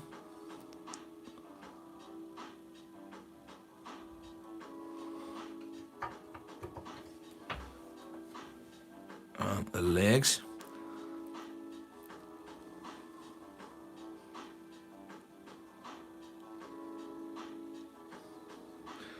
And yeah, Mark, what we're saying, I was saying, if you really wanted to, you could take these guys apart and put them together in any way you wanted.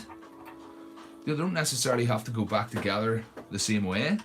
So that could be fun to mess about with. You know, these ball joints are very sturdy, they'll take plenty of abuse. So as long as you're careful, you could certainly clip them apart and clip them together in a different orientation.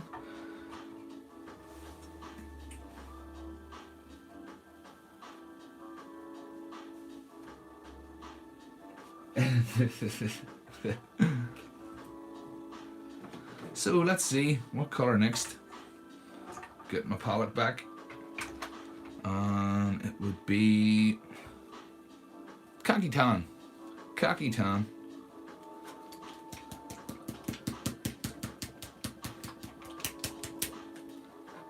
Just give it a shake first.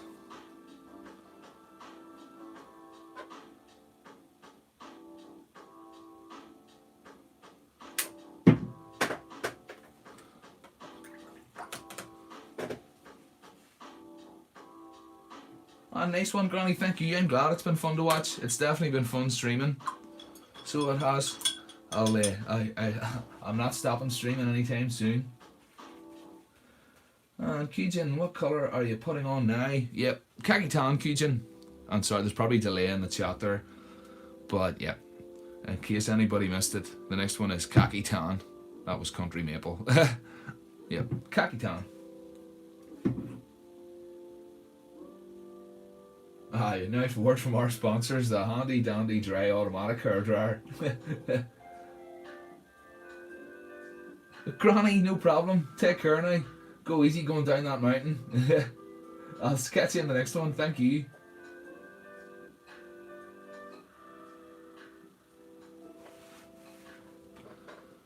Right, let's see. Put this out of the way again.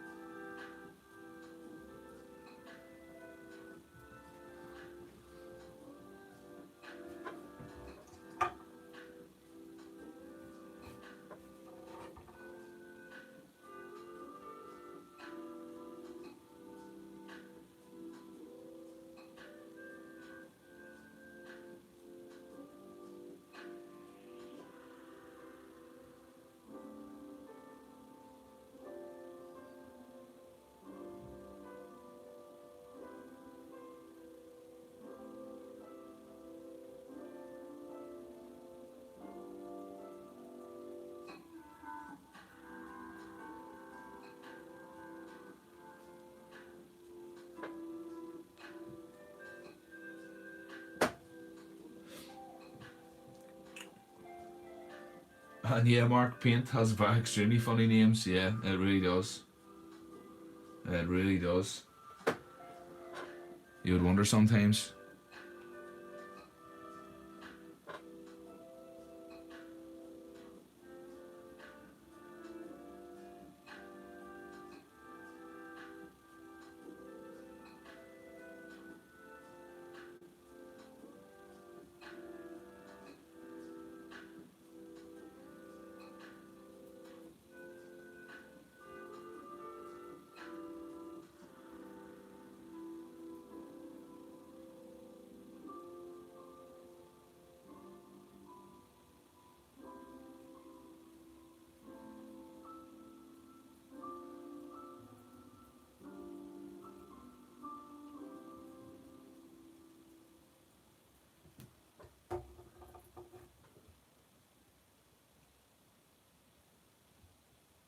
Aye, painting. That would be a good job, yeah. Coming up with paint names.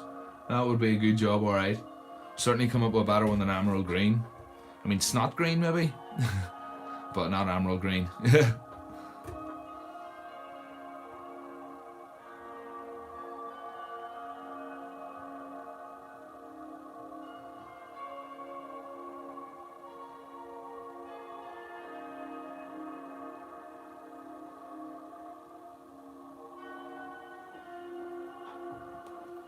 Excuse me.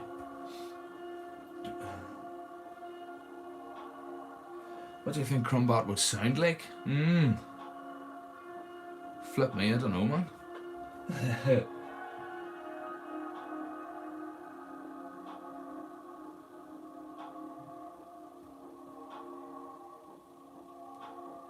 Arnold Schwarzenegger, aye.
Alrighty, I think that's him about done. And anywhere I've been a bit too heavy-handed there, I'll go back and re-stipple. Just something like that. I don't even really need to wait till it dries, but just to break that up a bit.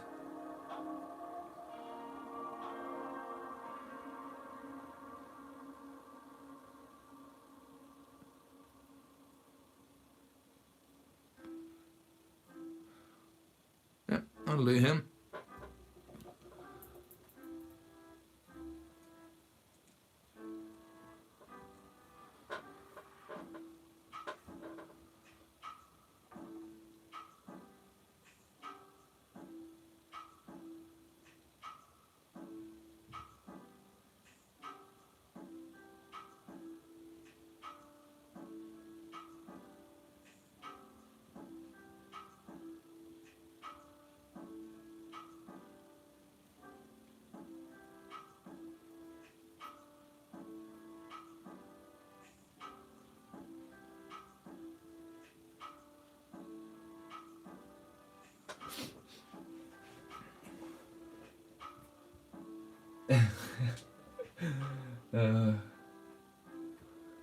Such a silly name for paint, alright. That's wild.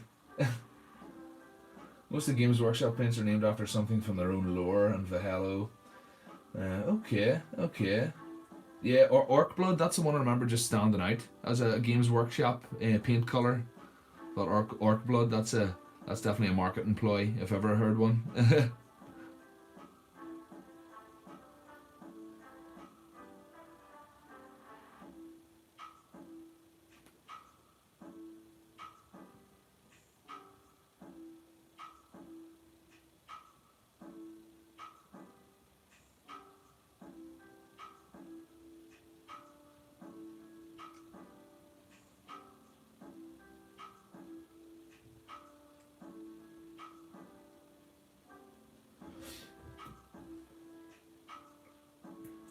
Aye, that's it, silver. Just the normal colour names are fine.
Aaron, hey best go.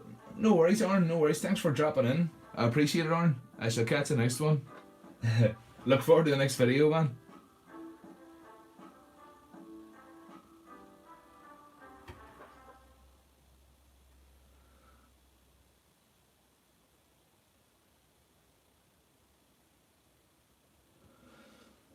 King Pope, what colour was this Mac originally? Brand new from the factory. Oh, you see, I'm actually working backwards.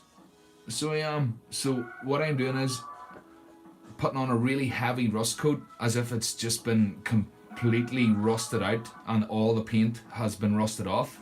And then I go back with my colour, and what I do is I apply the colour. Oh, let me see, can I get the example? Let me see, it'll be easier.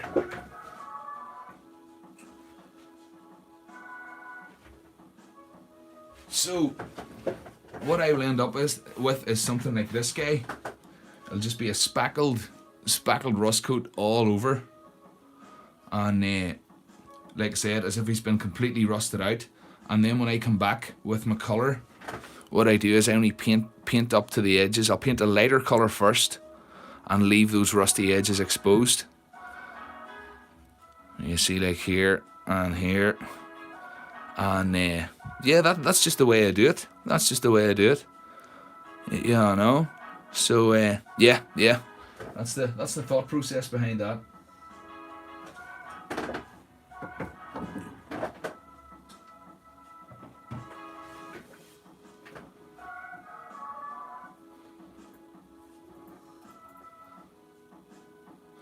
It means basically I can selectively choose where the weathering's going to be. You know, because the rust's already there underneath. I can just say, right, well, I'm going to leave a patch exposed here, and I'm going to leave a patch exposed here, and maybe you got some damage under here. And yeah, it works for me. And thanks, Carl. Yeah. Ted Scott did a really cool animation of that wee tank bot. I use it in the trailers for the videos, and then he did a cool wee animation of this guy too. I suppose that's another good example in black. Yeah, I know, of leaving those parts of rust exposed, and then on that one I went back and just touched up a few with a wee bit of metallic paint, just to make it look like it was, scratched through. So yeah, instead of, I know a lot of guys, the way a lot of guys do it, they would do a perfect paint job, and then they would come back and do all the damage after. And on that flip, that's perfectly fine. But I just find it easier doing all the damage first, and then painting around it. You know. I'll leave him up there.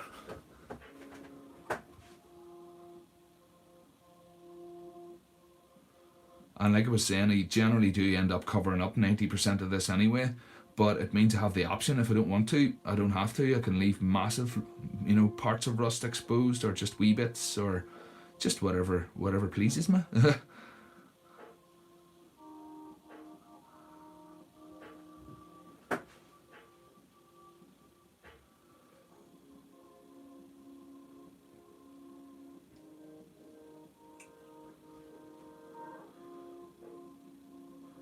What do you do with the white?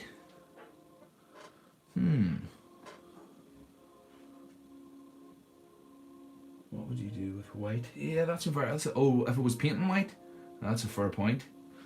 I would probably do the damage after. Yeah, I would paint the whole thing white and then do the rust and the damage after if it was painting a white bat.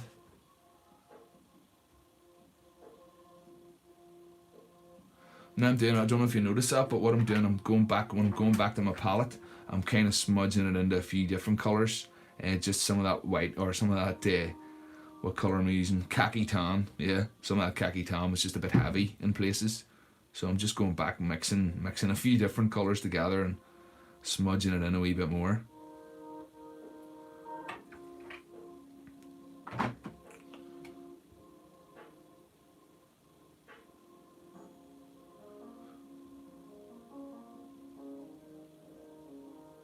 And yeah, there you go, King Pope. Yeah, bric-a-brac will keep you right.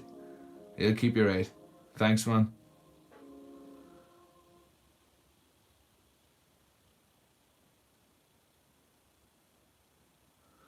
Aye, that's it, Silver. Just mix your own paints. Yeah. Much cheaper. Much cheaper, and then you can name them whatever you want.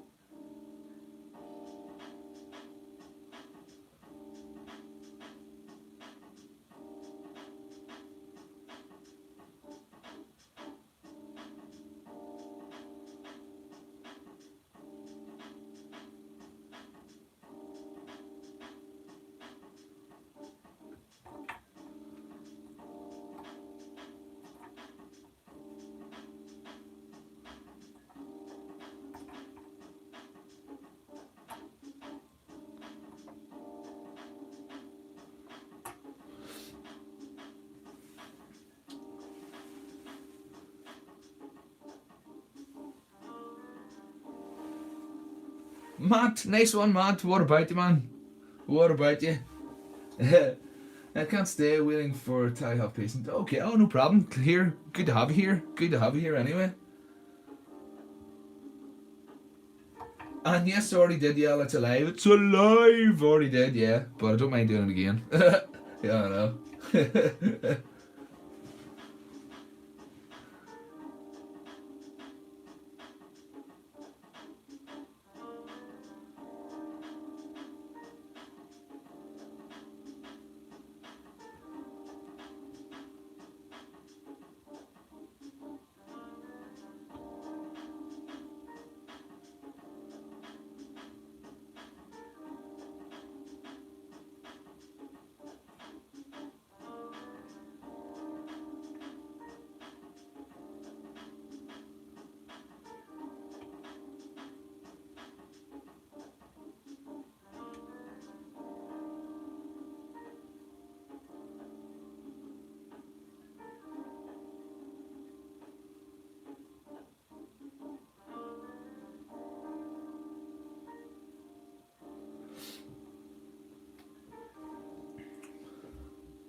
Ali Rojas.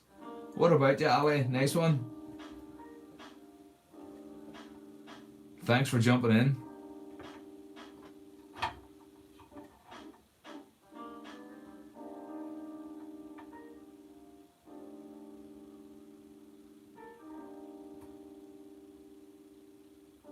For anybody that has just jumped in, I might as well fill you in. We're just doing the rust coat here on these two bats before I do the final coat of paint.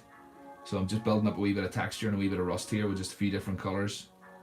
I've got my wet palette here to one side and I'm just spackling on some browns and reds and then probably end up covering 99% of it anyway.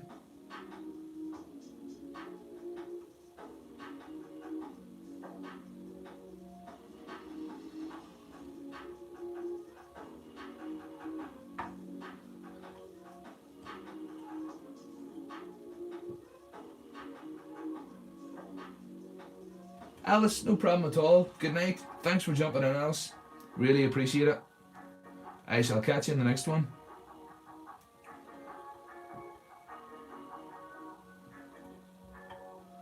And Darth, no, it's Ali Rojas.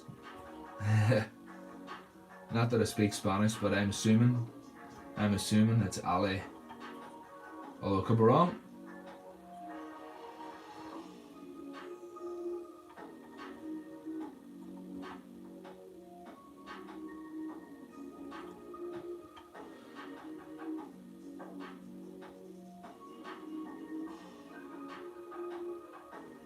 Not a problem, Silver. Take it easy now, and good luck. If I don't speak to you before your operation, good luck, but you'll be fine. You'll be back on your feet again in no time. What do you see? You will. But good night for now. Hope you feel better.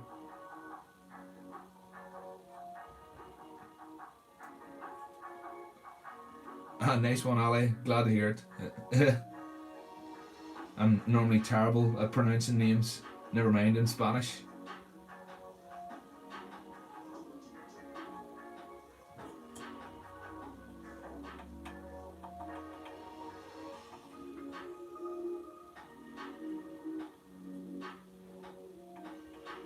To be honest, I couldn't even tell you what time it is. I haven't looked at the clock from it started. Not that it matters. It really doesn't matter.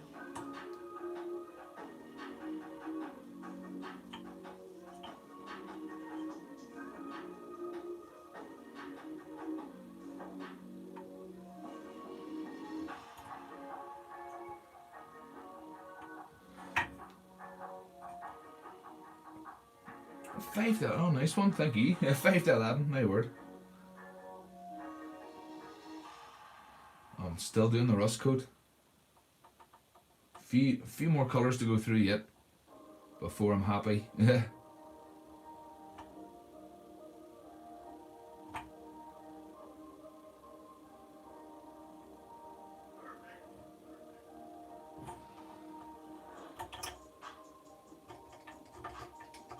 Sorry, excuse me. Okay. Another wee drink. Cheers. Just using this hairdryer. It's so warm in here. Normally this room's quite cold.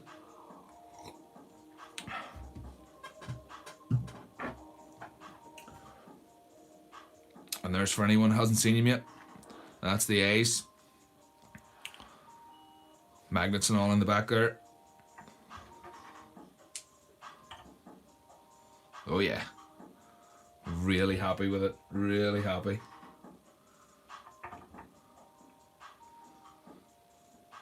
And I was thinking, just from an animation point of view, Mark, I don't know if you would agree or not, but I would be tempted to maybe put a couple of wee bits of blue tack there as pupils.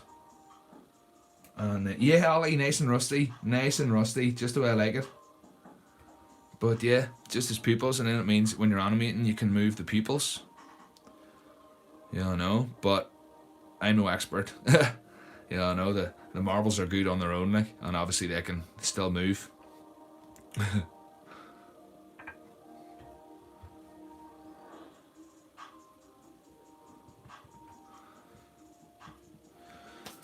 So let's see, sorry, hairdryer one more time. Come into this box.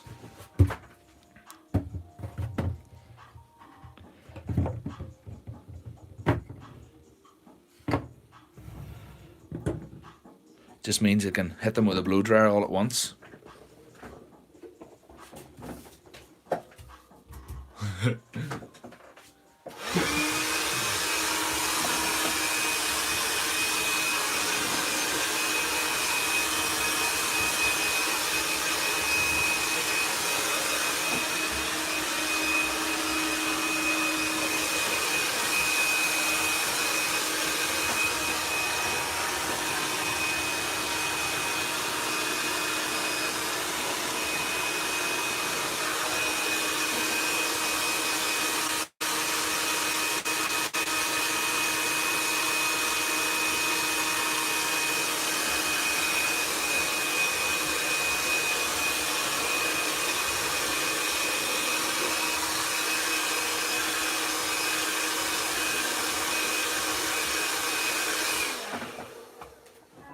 There we go. Sorry about that. That's much quicker though, sticking them all in there.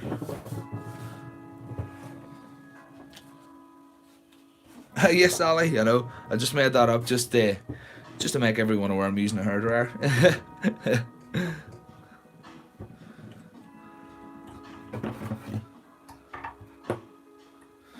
Ready. So, just get my wet palette back in. And the last colour I'll go for here, speaking of silly paint names, is Country Maple. Some Country Maple.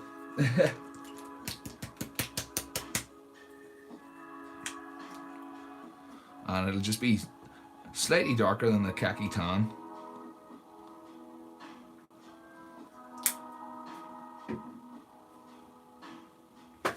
Darth made a hairdryer oven, accidentally melted the model. Oh man, that's cat. Disaster.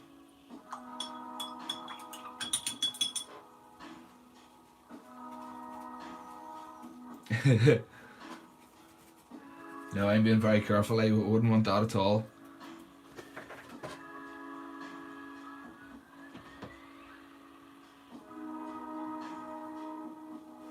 Alrighty. Let's get this will be the last stipple coat layer. And then it can get into some colour.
And the last two paint colour names, Darth. It was khaki tan. Oh, sorry, put my brush in my mouth. Khaki tan, and the other one was Country Maple. Country Maple. I mean, they're both different brand. Well, both deco art. One's Americana and one's Crafter's acrylic. But yeah, khaki tan and Country Maple. That's those two.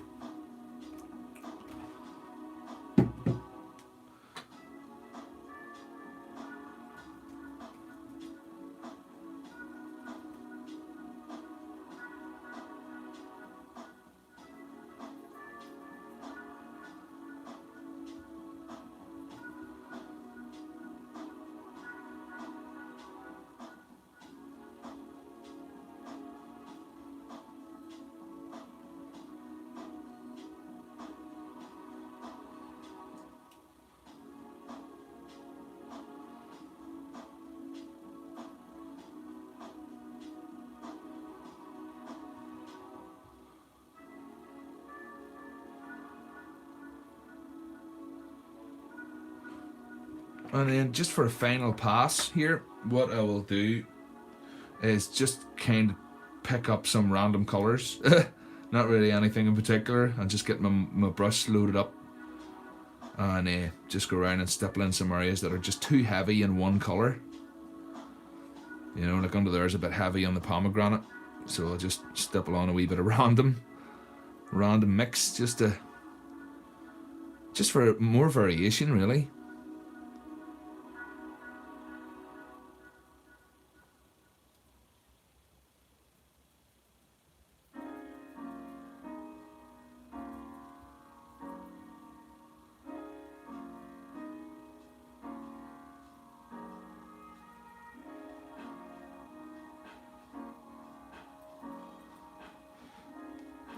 And I think that's about him done.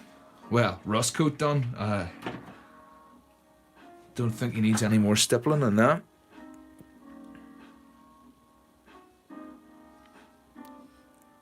Oh yeah, yeah. So I can put him to one side. That's him ready for some colour.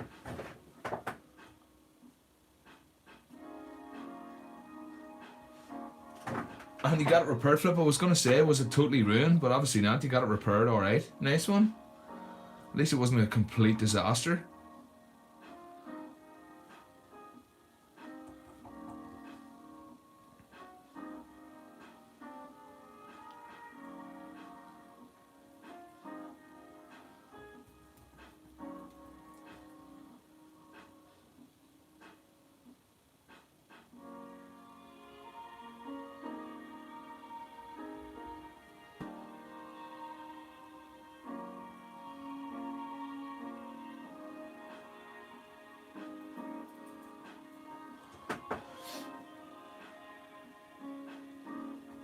And yeah, Tom, nice and rusty, alright. Nice and rusty. It's wild the effect a bit of stippling gives you, like, isn't it? And you've seen the paint's not going on very thick. It is just the texture coming from the effect from the stippled paint.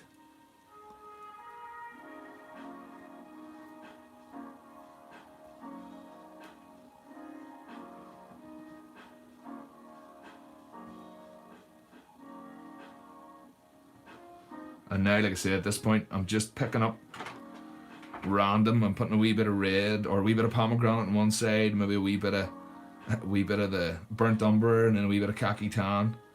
Just kind of mixing them all together on my brush, just for a final pass.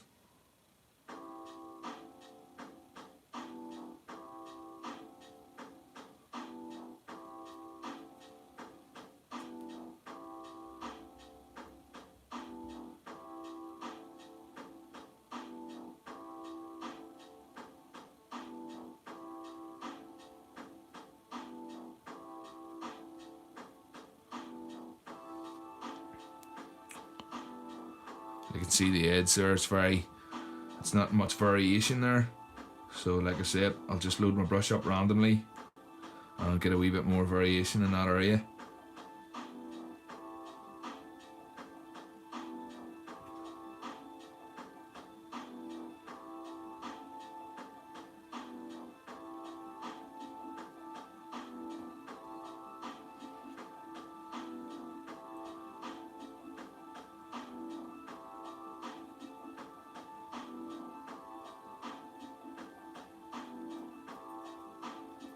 Alrighty, I think that is him suitably rusted up. Same again, put him to one side. Just get the arms and legs done now.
Mark, that's it. A rainbow rust. Oh yeah.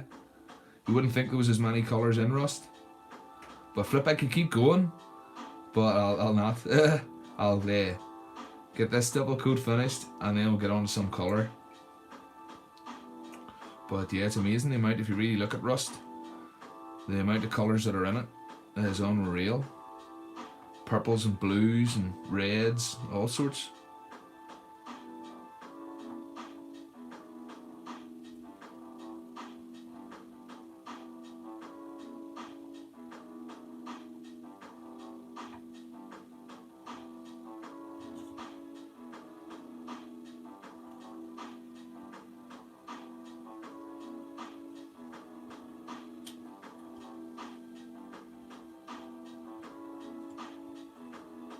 Carl, good night, buddy. Good night. Thanks for dropping in. And thank you. Take it easy now. Look after yourself.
Okay. I think that is everything suitably rusty.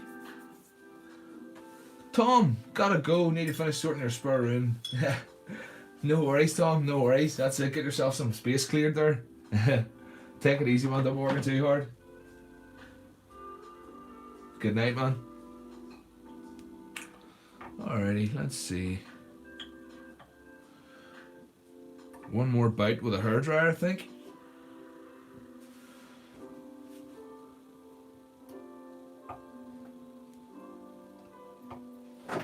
Just get them all into the box.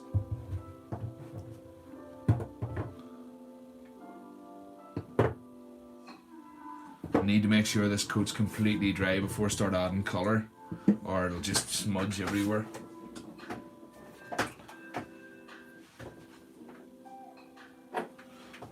See, put my poster back.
Sorry about that. Alright, sorry, what did I miss? Keegan, what got me into scratch building? Well, I was always sort of into, as you know, Keegan, into sort of carving and sculpting. And then the pandemic hit, and I didn't really have the budget anymore to be buying sculpting materials or any kind of crafting materials. And then Bill's channel came along, and I was introduced to the world of wonderful scratch building, and really never looked back since then. You know, why would you buy, in your right mind, would you buy craft materials when you've got a bin full of it there out the back?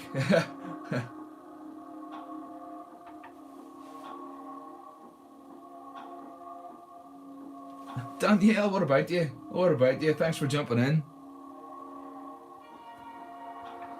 So, got my scratch coat done. I'm just going to tidy up these hands a wee bit. I don't want the hands just to be too scruffy.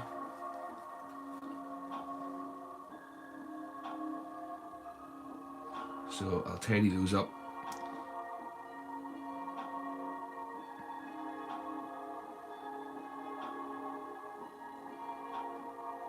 Or sorry, the fingers, should I say. The fingers. Yeah, that's better.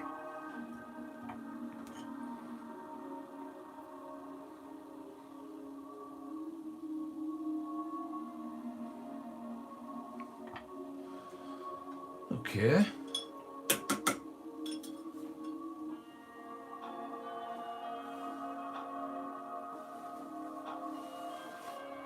Yeah, Q-Gen, well that's it, like I say. These are some of my, I think I've showed these off before, but some of the wee things I used to do with polymer clay. Yeah, I know, that was the sort of painting I would have done on those. Yeah, I know, that's just super sculpty. But, yeah. And then carving as well. Let me see.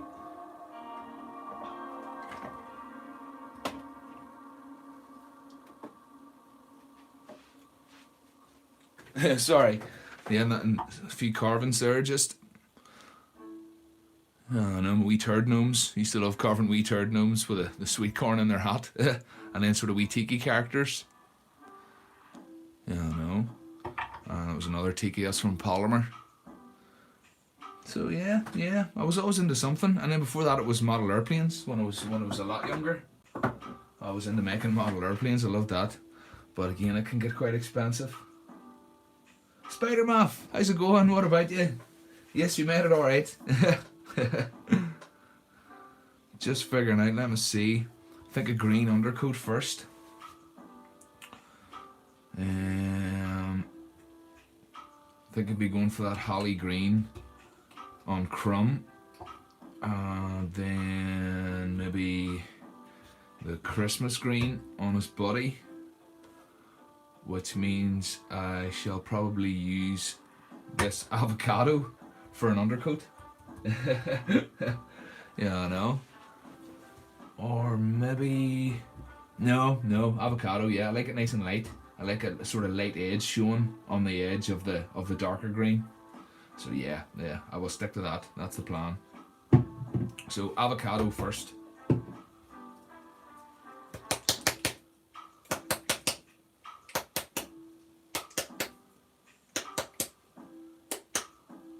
Yeah, Danielle, yeah. Polymer clay, it is good fun. It definitely is good fun, but it's quite expensive. And I did get into the habit of starting to bulk out my sculptures with tinfoil. But yeah, it still can be quite expensive, can't it? You know, and then I tried that Das clay. I wasn't that fussed on it. You know, the air dry clay. It's not too expensive. So let's see. I'll probably use a flat brush for this. Yep.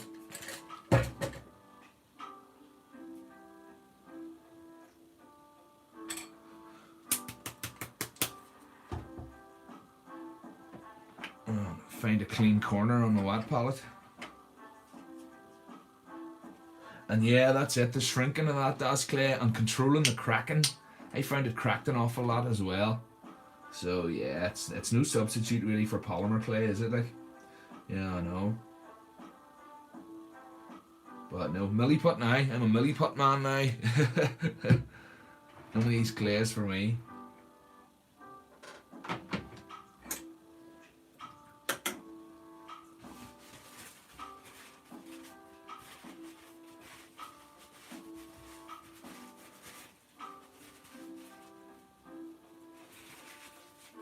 Yeah, bric-a-brac, I tried making, you know, like a character, making a aluminium, or not aluminium, sorry, a tinfoil armature first. for a character, and then I covered it in a layer of the Das clay, and it kind of cracked on me at all. It didn't, yeah, it went a bit weird and cracked, so I wasn't very happy with the results.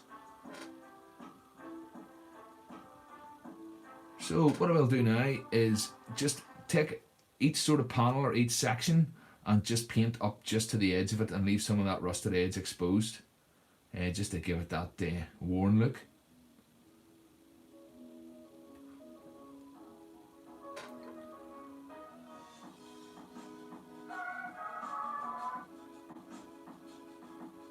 And all around that weld, I'll probably leave that weld all exposed. And yeah, bric-a-brac, I should have really just left it solid. Yeah, no, I shouldn't have used the aluminium on the inside. Yeah, no, I think it just made it dry a bit funny.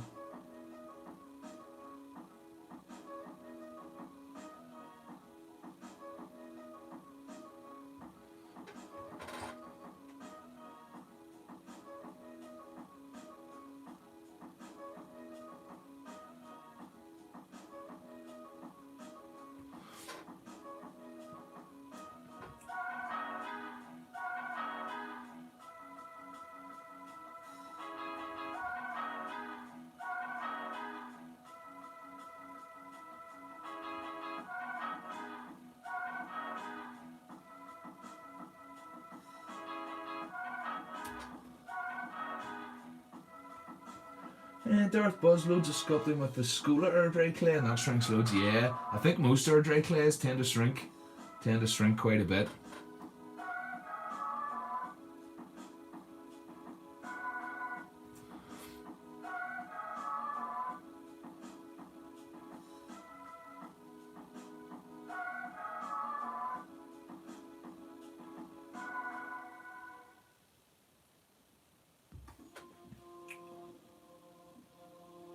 Yeah, bric-a-brac, that's it. Danielle, it can be expensive, but you can often find it in bundles of people are selling it. Okay, alright. And the best way to work with dry clay is build up in small layers. Yeah, the small layers I think would help. It's down to experience really, isn't it, with the material? You know, just getting a wee bit of experience with the material. It goes a long way.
QG and Duff Buzz, do you ever use glue to help bind it before it dries? Yeah, keeping the clay moist helps, and never add new clay to dried stuff. Alright.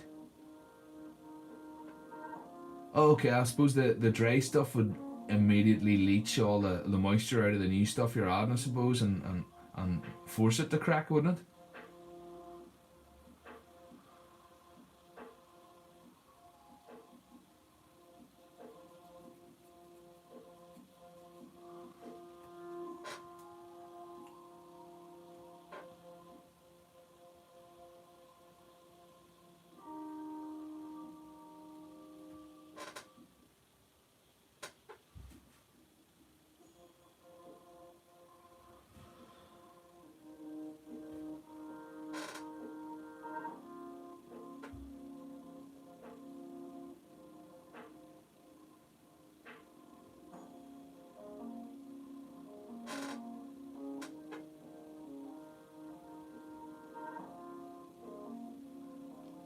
And Mark, if you're still there, mate, any ideas for what you're going to call Crumb's buddy, this guy?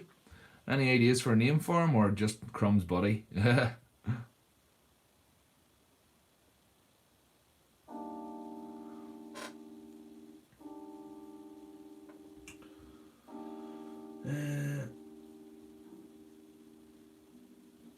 Tales, damn, I've been going away. Have I missed much? No, not at all. Not at all. Just loads of stippling and some hair drying. You missed it. The hair dryer was on there earlier. That was a highlight. But no, not at all.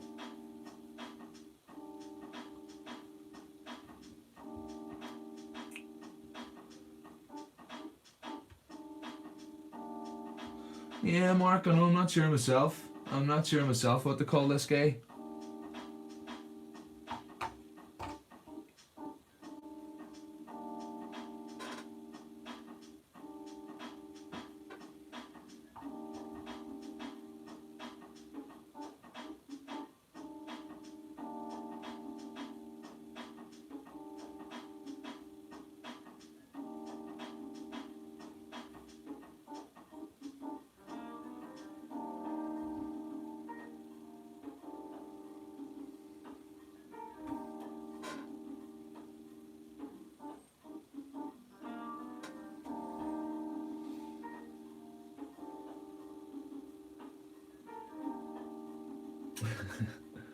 Crumb and Brum. There you go. There you go. Crumb and Brum. Although was Brum not a car? I vaguely remember a kids program, Brum. It was like a car. I could be wrong.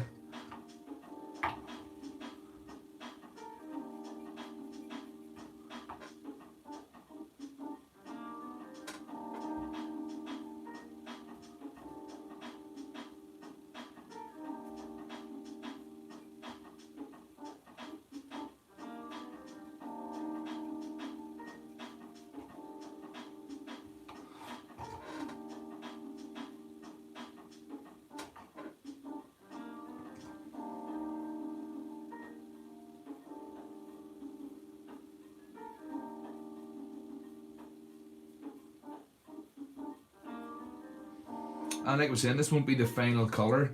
This is just like an undercoat for the green, so that it can leave some light green edges exposed. It should make more sense when I get the final coat on. But yeah, this maybe looks a bit neon at the minute.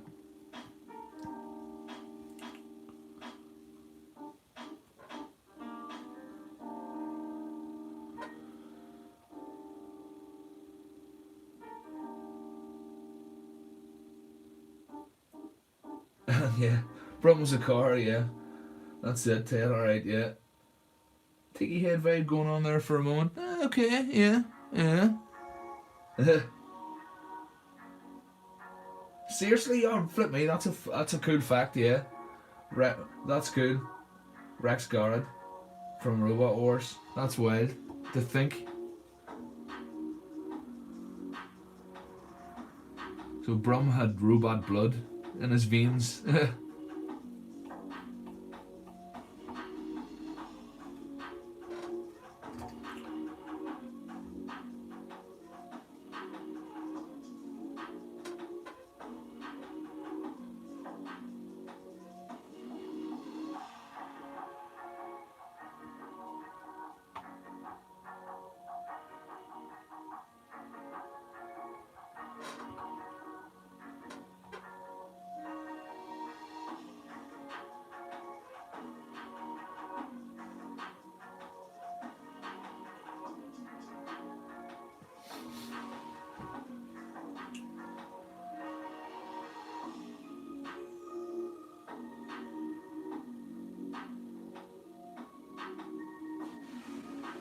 Do you remember Recyclops from the first series, which pioneered the remake?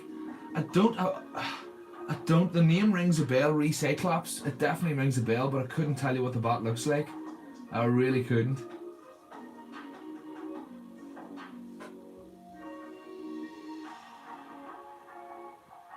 Ah, yeah. Get Brum on Robot Wars, yeah.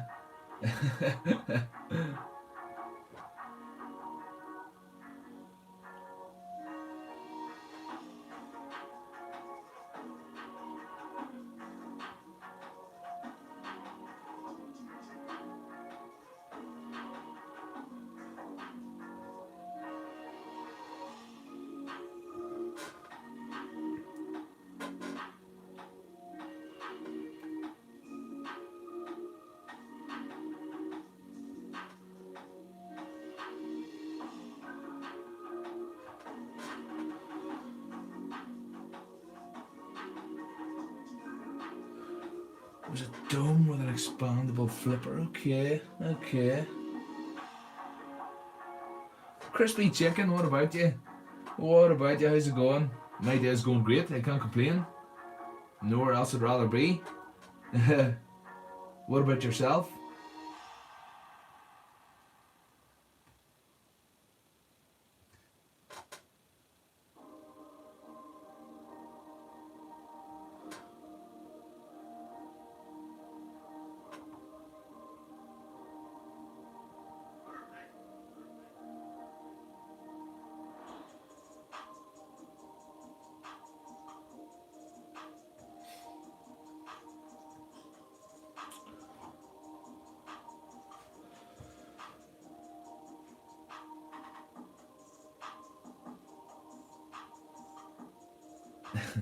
After work nap, brilliant, brilliant, couldn't beat it.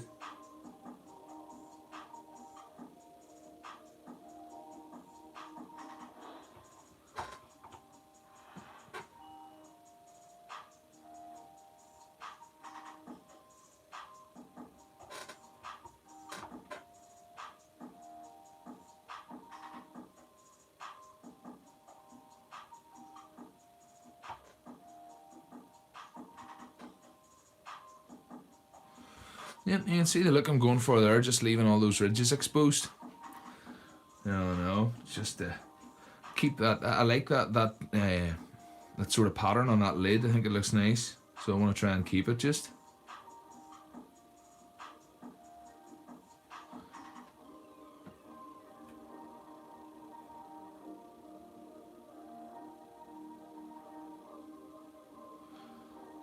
And for flat panels like this, what I do is just sort of put the paint on randomly first, and then just slowly start filling it in and keeping whatever bits that I want left exposed. I just try to keep it random, really.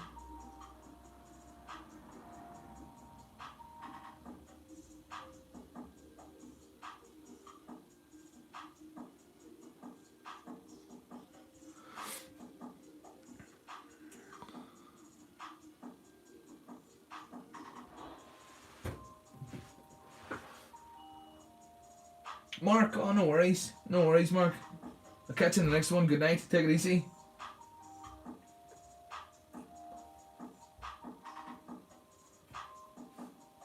And there's Matt back in the room. Nice one, Matt. Well, crispy chicken, I know, making me hungry. Crispy chicken.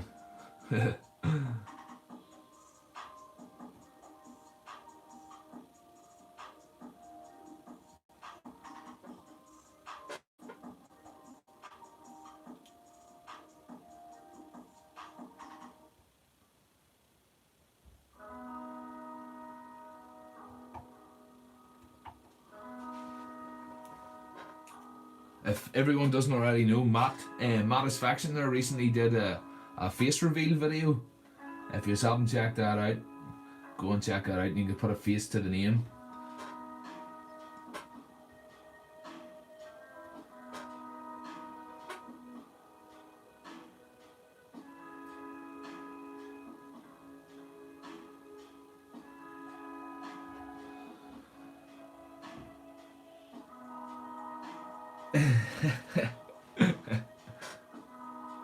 Yeah, the bomb game, Matt, I was just trying to show King Pope just the way I do my weathering. He was asking what colour this guy was originally, and like I was saying, I'm kind of working my way back to original colour. So I was just using him as an example just because he's black.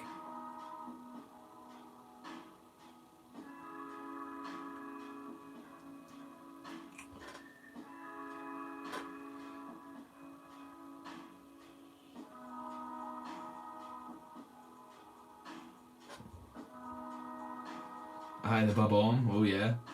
And did you see Ted's animation of it? I haven't posted it on Instagram yet, but he used it for the trailer for this. It's a cool way exploding 8-bit Bob-omb that I'm gonna do my best to try and get put in a super chat sticker. That would be cool. So you could use it in the chat. But I don't know how to do that yet. I'm still trying to work that out.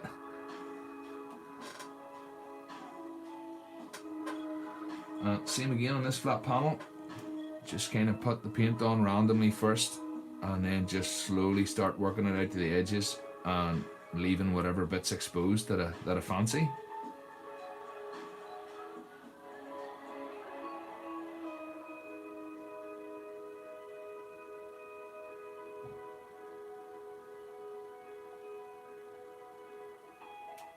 Something like that.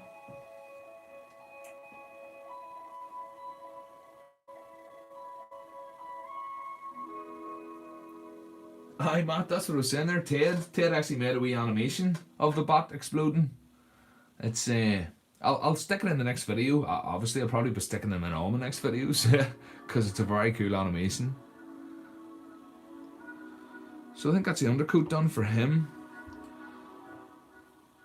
Now on to Crumb, the man himself. Same again, really. Just the light green undercoat.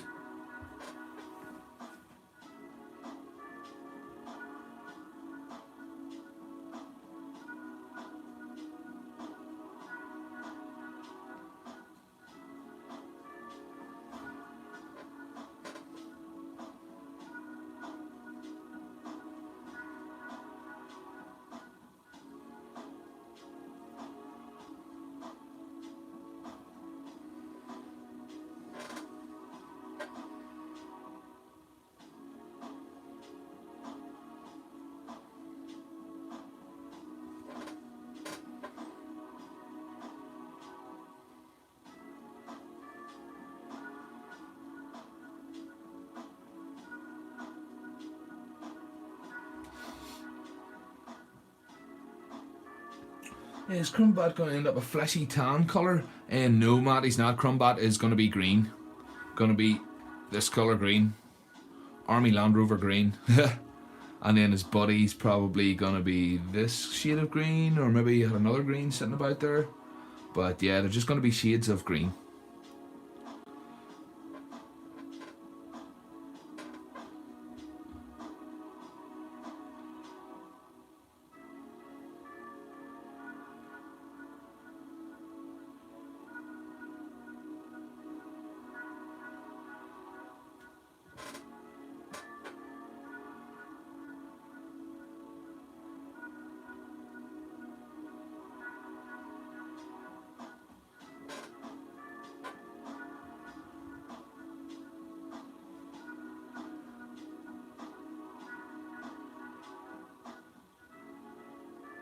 Ted, you've restated the Pyrobat animation, which is annoying but needed?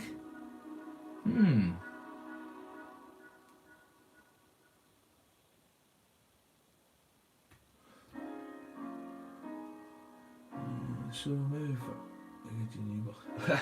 Brilliant, Ted, that'll be cool. That'll be cool. I'm over the moon with the ones you've done, like.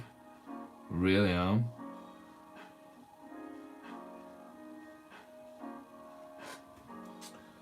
Matt, yep, Matt, 50 Shades of Green is right. 50 Shades of Green. Just because we were talking and Mark was saying that he has an Army Land Rover, or a Land Rover, I don't know why it's an Army Land Rover or not, but it's like a dark British green.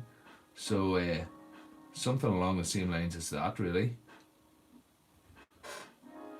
I'm just doing the usual here first, doing light undercoat so I can leave some of this lighter green poking out from underneath the dark stuff.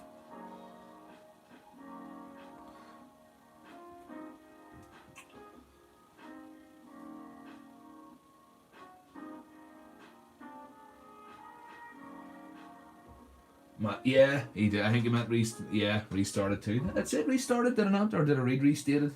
But yeah, I know, it's that old spell checker. I know, it catches me out all the time. But we know what you mean.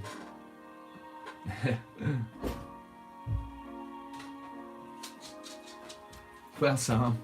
There's Sam in to say hello. Good boy. And Ruby too. Good girl. The pups are saying, why are you not paying attention to us?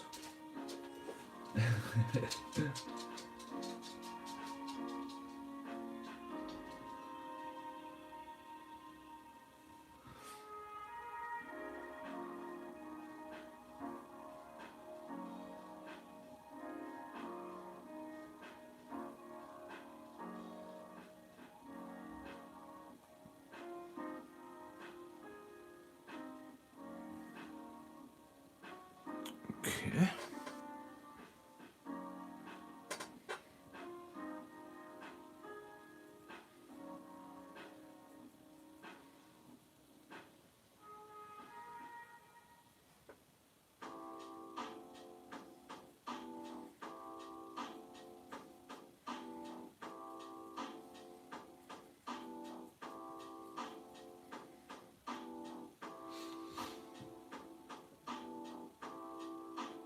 Bric-a-brac, no problem, no problem. It must be getting late, alright. Oh, there's 20 to 12, my word. My word. Not a problem, Bric-a-brac. I'll see you in the next one. Good night.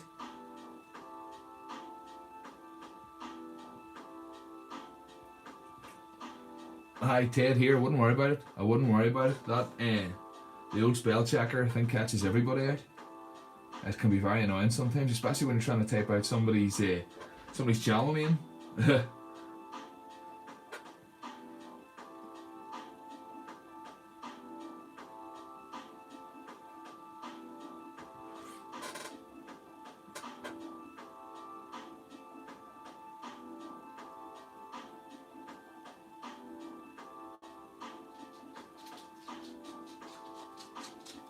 Oh yes, good boy, mate. I see you. Good lad. Yes, good boy. Yes. I know I see you. So I'm trying to get on it. Flip's sake. He's no help whatsoever.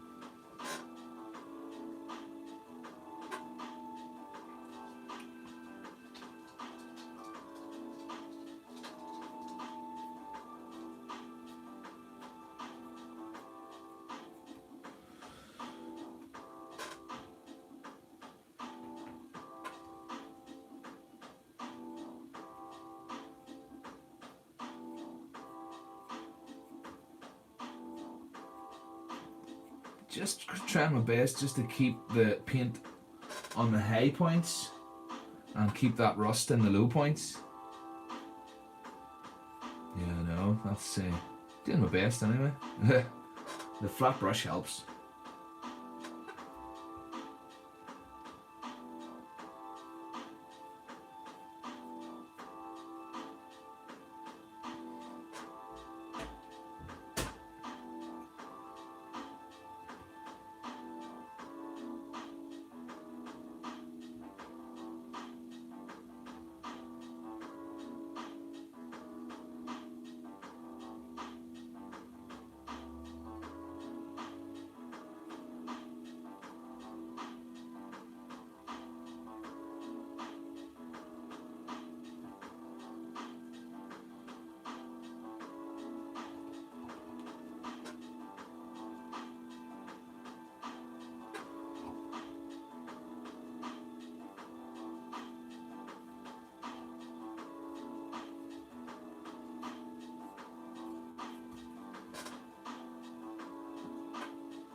Crispy chicken, can I explain the wet palette? Of course I can.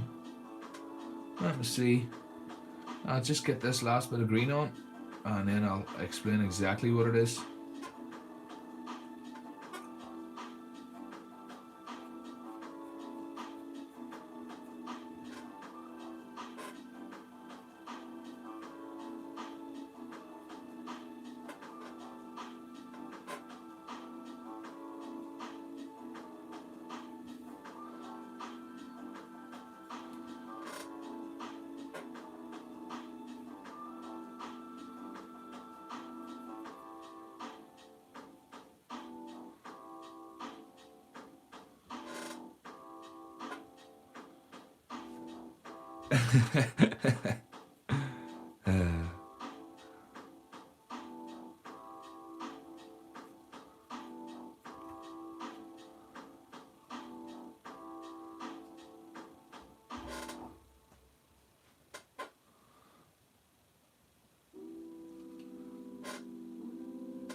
dirty. So the wet palette, it's basically a kitchen sponge. See another one here. A kitchen sponge in a lunchbox, something like that, bottom of a lunchbox, and then I got some. Where did I put them? Some of these. Got some wet palette paper, but like we were talking about there earlier, you can just use parchment paper, or you can use baking paper, or I think you can use tracing paper. Don't quote me on that. Potentially you can use tracing paper, but yep, just a wet sponge with some paper on top. Yeah, I know, and it just stops your paints from drying up, and it means you don't have to water down the paints. So it's yeah, it's a very handy piece of kit.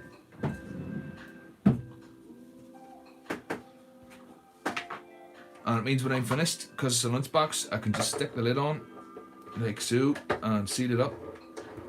And that's it good for a few days, maybe more.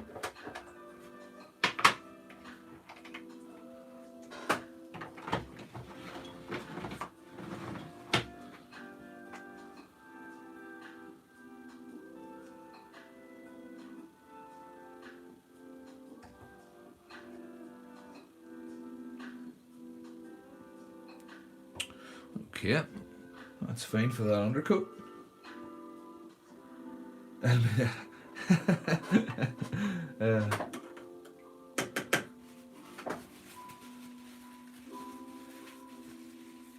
Matt, Andy, do your best American accent. Oh my. But it would just be an extremely stereotypical American accent. I don't want to offend anybody. Yeah, I know.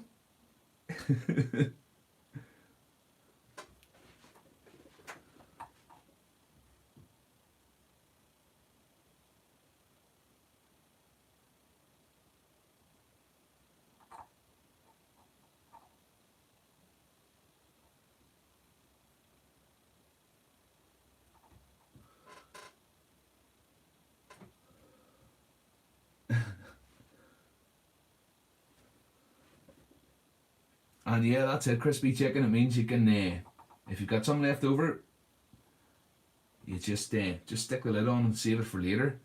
And then you find it's handy for touch-ups as well. I don't know about you, but I always find when I'm finished and I'll clear my paints up, and you always find there's something that needs touching up, and you end up either taking it out of the top of the paint tube or just putting out more paint. So yeah, the wet palette is handy. Yeah, I know. It is handy, and it's dirt cheap. Obviously, kitchen sponge, you should have one of those lying about somewhere, and then just get your hands on some parchment paper and you're good to go.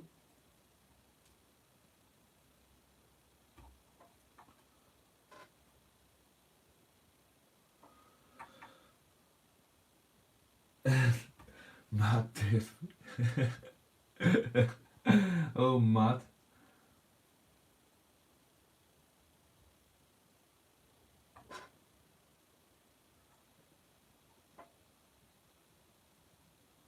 Let's see, American accent. What would an American say? I mean, I have American friends. You know, obviously, Matt, you're one of them. I speak to guys on Xbox Live all the time with American accents, but it's not something I really do. You put me on the spot, dude.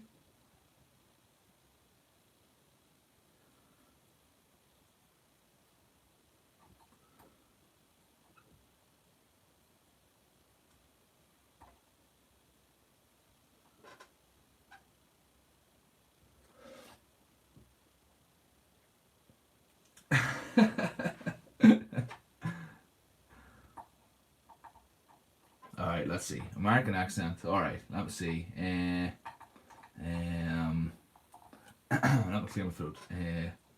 Hey Ma, come down off the roof. What about that? Is that American enough?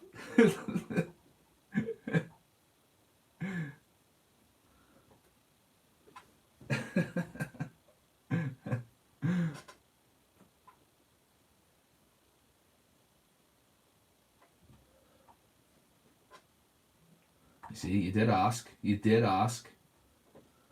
Yeah, I know.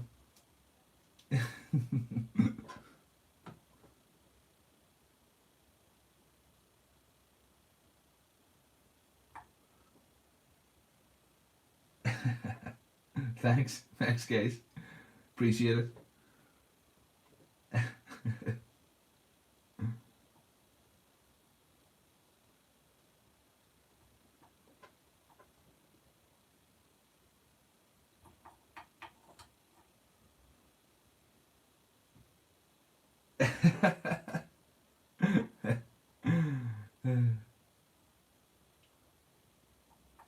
Yeah, follow on Hillbilly. That's it. That's it. It's easiest to do though, isn't it? You can't really go wrong.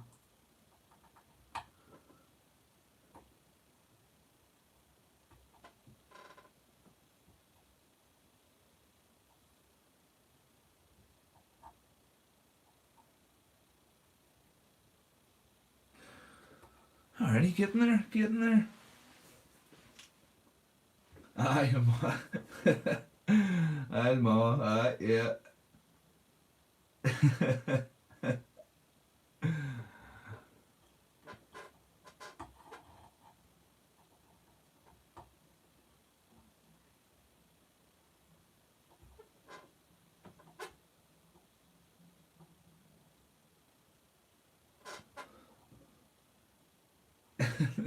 Cheers, Matt. Thank you, man.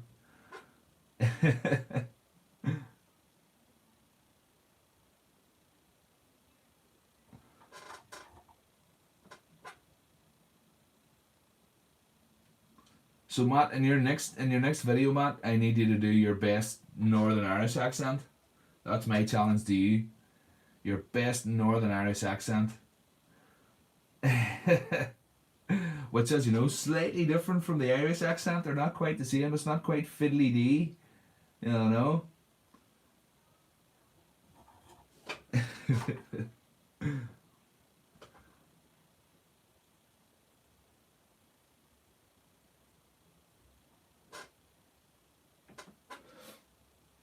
Fiddly dee, yeah. That's the thing. The Irish accent's quite poetic. Would you not agree? I think the way to sum that up is fiddly dee. The Irish accent's a bit fiddly dee. Poetic.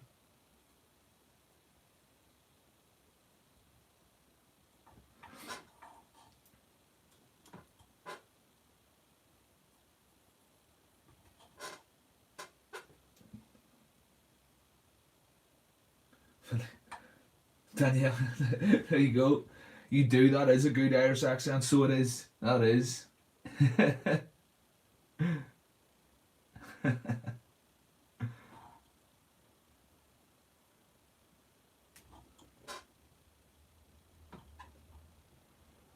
I think Father Ted helps with that as well. Yeah, I know. You can just get away with a good sort of arse.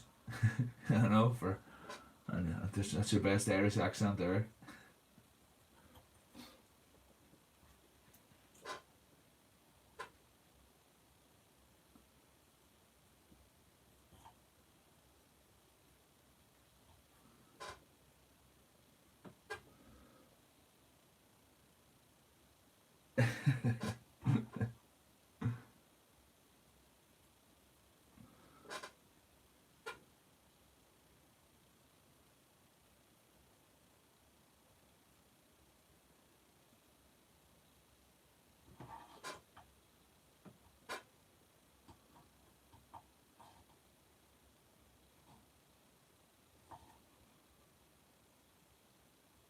It's hard to know on the legs where to stop with this undercoat.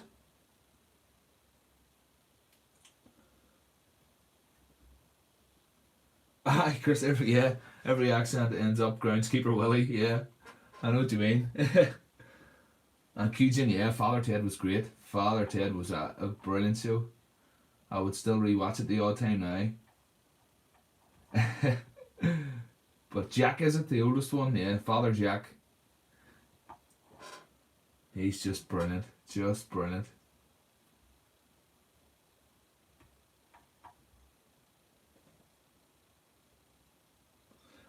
I know, Matt, that's it. The Northern Irish accent's quite hard, quite an aggressive accent.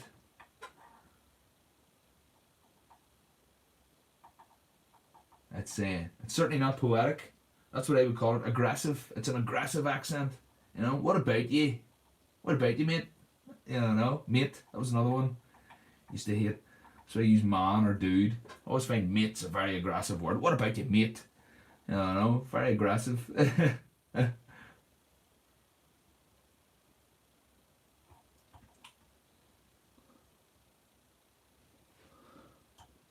There you go, Steve. That's it. Arse, feck, and drink. Feck, arse, women.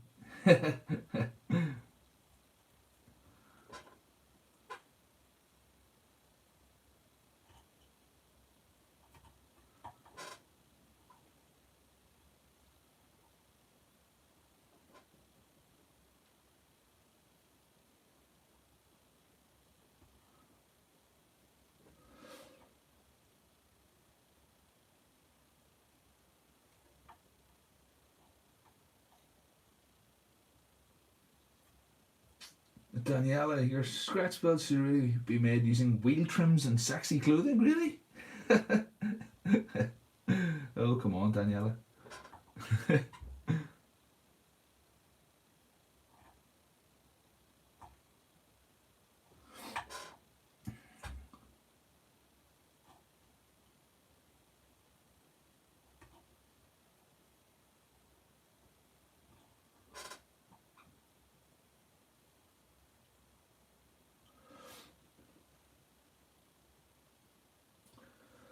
I saw a video of this old guy speaking, and the premise of the video was you won't believe this guy speaking English. An old Irish fella, I would say so. I would say so. Especially if it's Irish brogue, as they call it, Irish brogue. Oh man, it can be very hard to understand.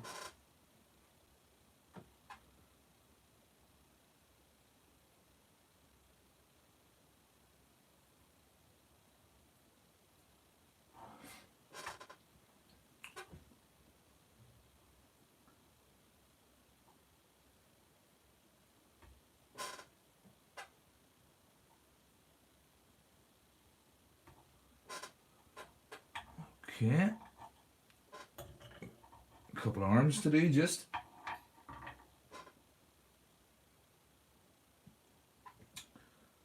And this is the easy part, because you're not really following any lines. You're just getting it on there, and then after the next pass, you're kind of tidying all this up and just giving it nice clean edges sort of thing. But for this one, there's no pattern to follow, so slap it on and leave the edges exposed, and that's about it.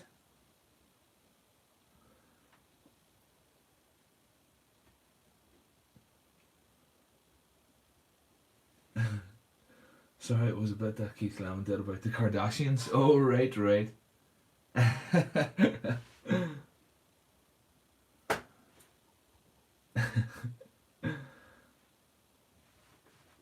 And Matt, seriously, you're actually from Wales, my word.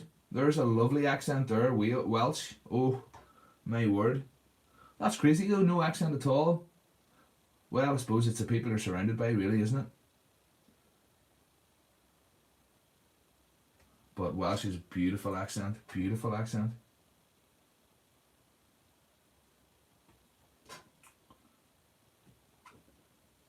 And then, Matt, do you speak any Welsh at all?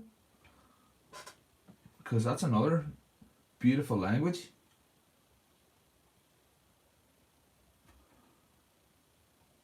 That's right, yep, the Irish have the Gaelic.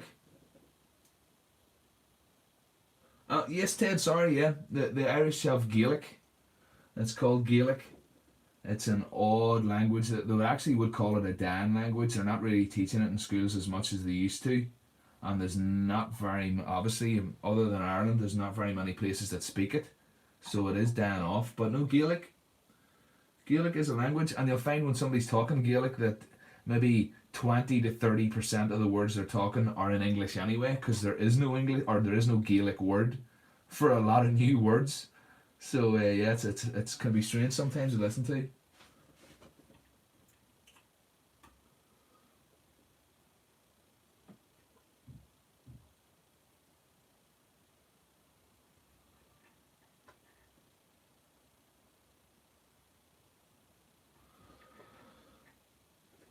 No, Matt, no else at all. No, hard language, definitely hard language to get your tongue around.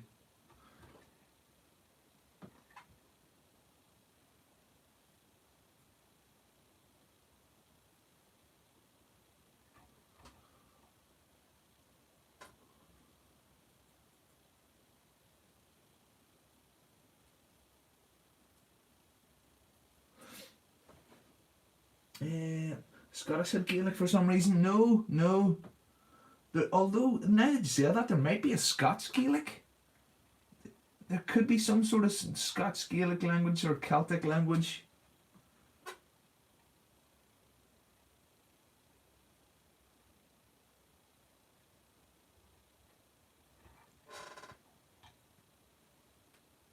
Okay. Ready for some dark green finally, I think.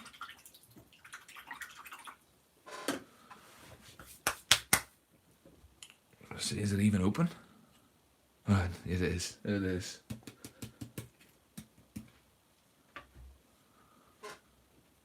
Matt, you're from Haverfordwest. Haverfordwest, okay.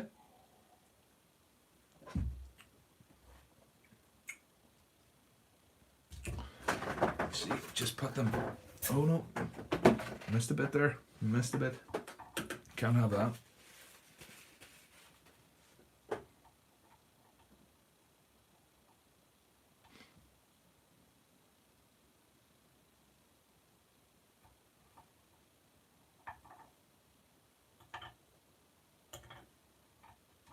Okay, all good. And Darth, yes, so there's a Scottish Gaelic. Oh, there you go. Nice one. I wasn't too sure about that. Alright, folks, back in your box for a herd round. There we go. What was I saying? Sorry about this.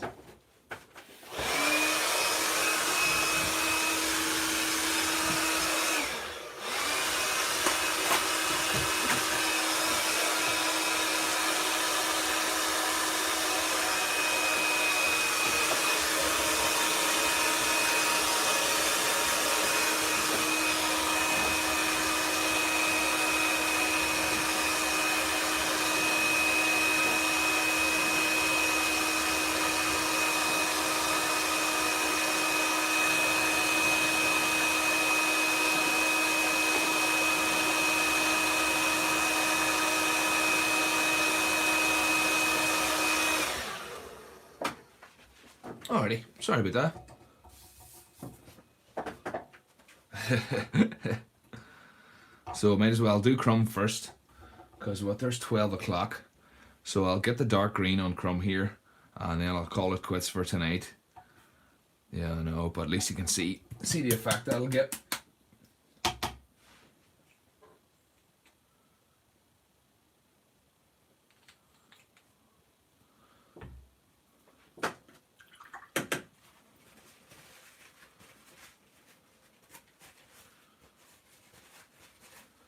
Ted, that's it. That's the thing about language, Ted. It's all made up, isn't it?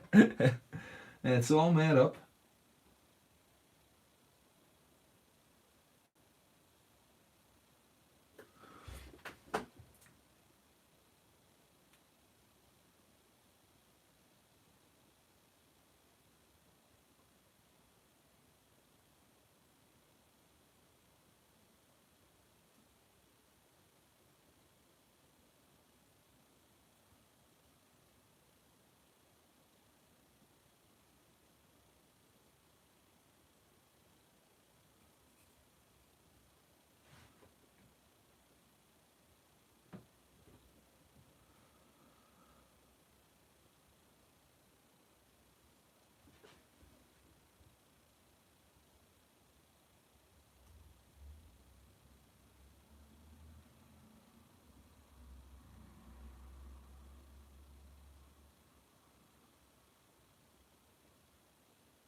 We go down to a smaller size brush just for this bit.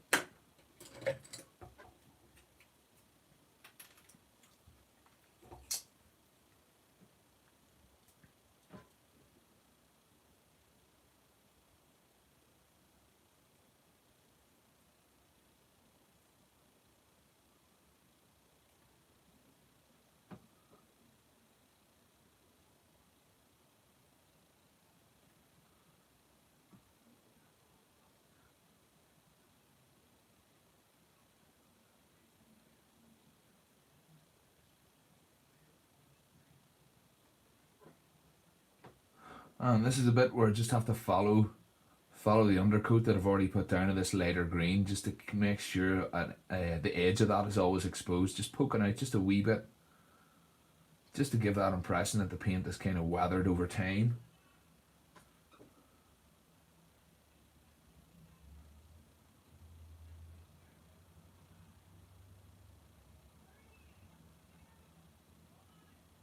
Oh, I've just realised my music has stopped.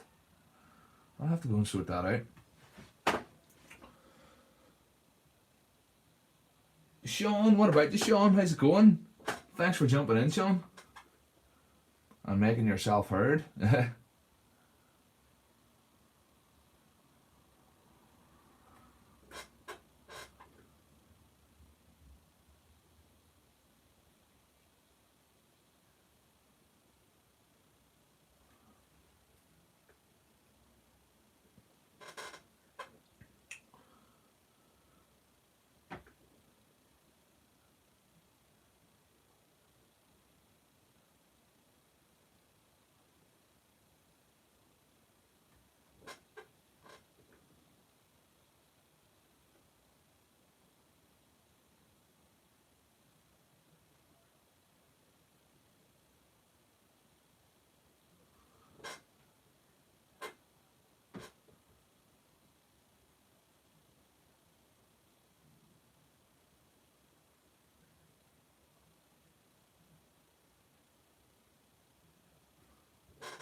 Hey, Sean, thank you very much, Sean.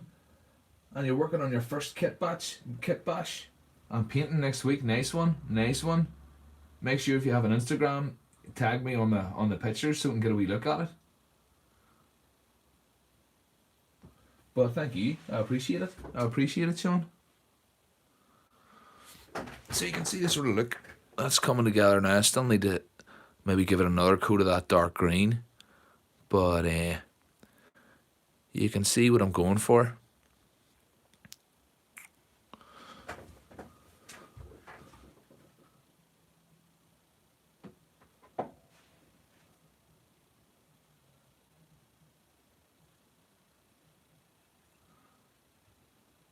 And by the time I'm finished, barely any of that lighter green, well, it almost looks yellow now, will be exposed. Barely any of it. But just enough to give that hint that the weather, or that the paint is weathered a wee bit and just a wee bit sun faded.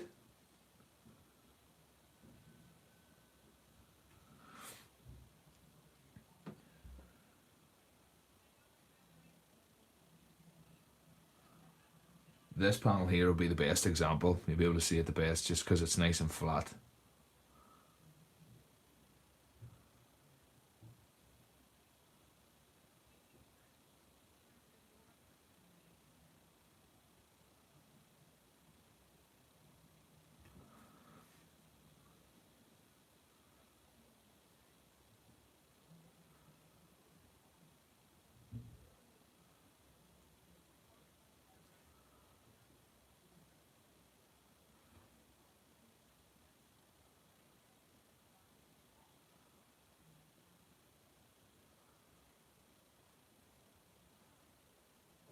Hopefully you can see what I mean there.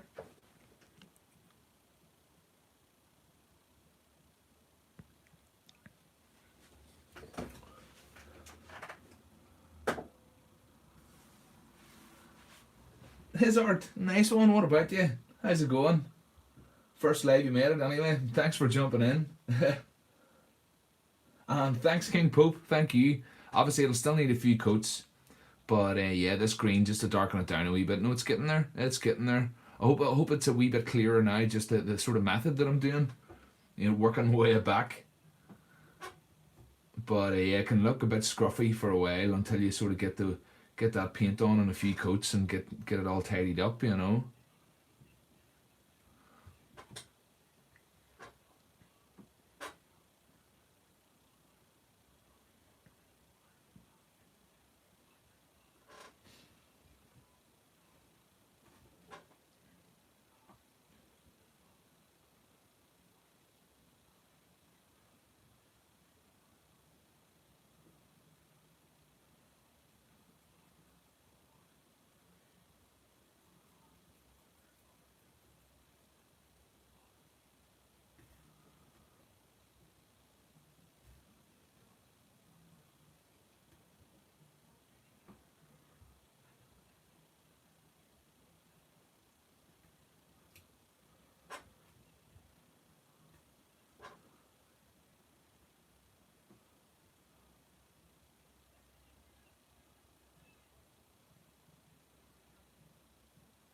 Thank you, Danielle. Thank you. And Matt, when does Spider Bots go out? As soon as possible. I think I need one more container. One more container. Although I suppose I could post out the ones that have. I'm waiting to get another one of these. Whose is this one? Oh, that's Kitchens. Yeah, no, they just fit in there perfectly. I'll be able to just pack those up nice. Wee bit of bubble wrap. Boom. Bit of bubble wrap on top. Boom. Done. Safe as houses. Yeah, I know.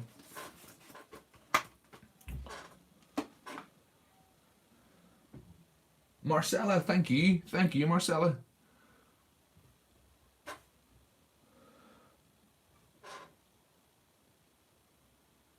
And Sean, you'll probably not see it there if you've got the chat open. You'll not see the thumbs up. But don't worry about it, sure. You can do that when you're finished. You can do it when you're finished.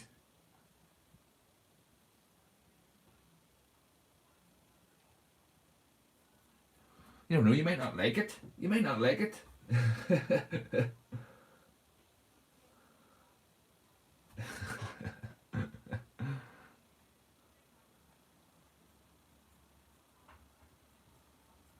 But yeah, Matt, rest assured they'll be going out as soon as possible. So they will. As soon as possible. I just want to make sure they get to everybody in one piece.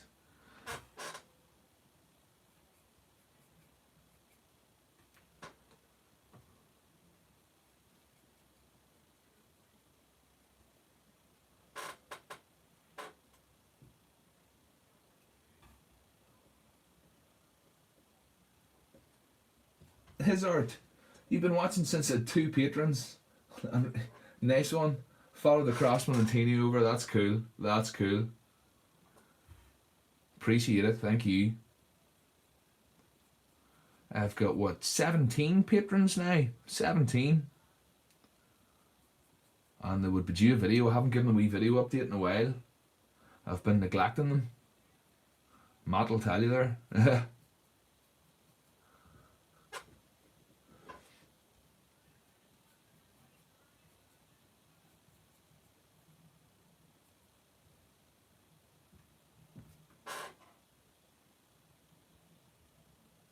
Yeah, Matt, 17 patrons.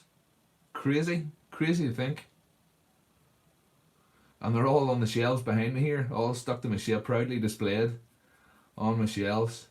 Always said I'm as proud of my patrons as I am of the things that I build, so they should really go on the shelf beside the stuff that I build. So that's where they go.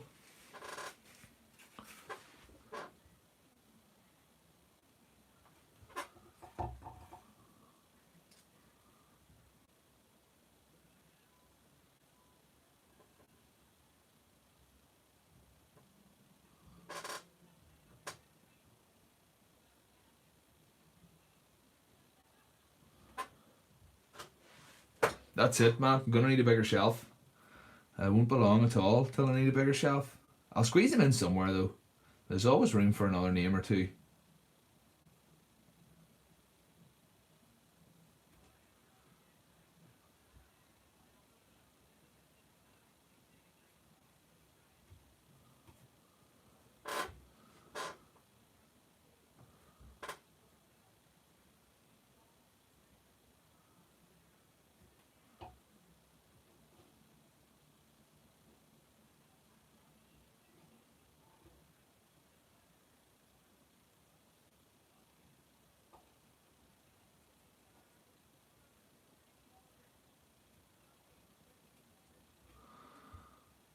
Okay.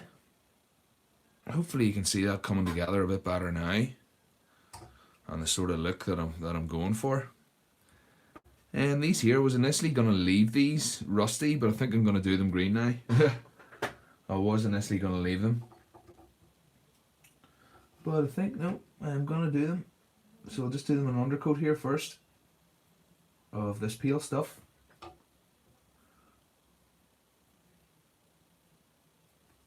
Oh.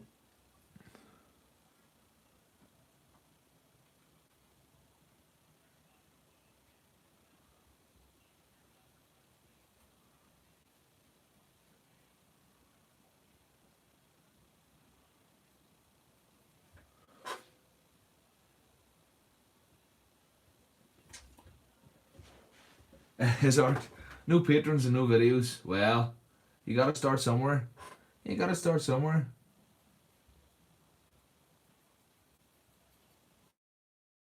You could post things not related to current builds. You could do ideas or pictures of the dog. Flip, I never thought of that. I didn't think really anybody'd be interested. But I suppose I could if when I'm out for a walk with the pups or whatever. I'd take a picture when I'm out and about. That's very true, Matt. That's very true. I didn't really think of Patreon in that way. Yeah, I know sometimes it's hard to know what to do.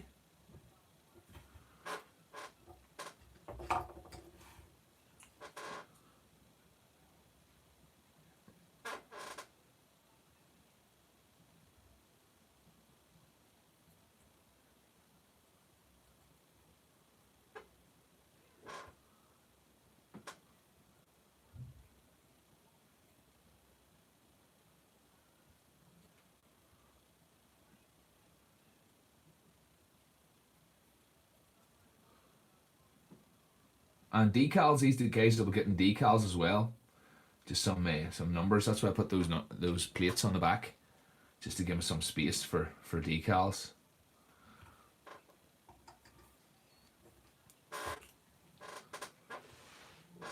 Sorry, quick blast with a hairdryer.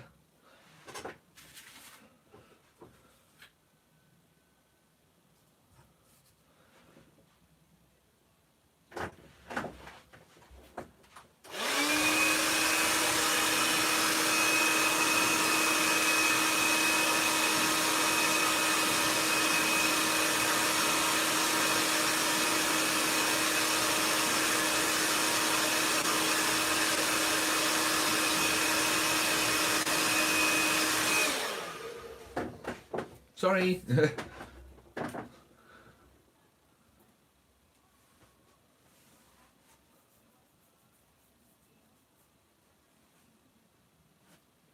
Matt who wouldn't be interested in pictures of the dogs. That's true. Well, that's it. That's it.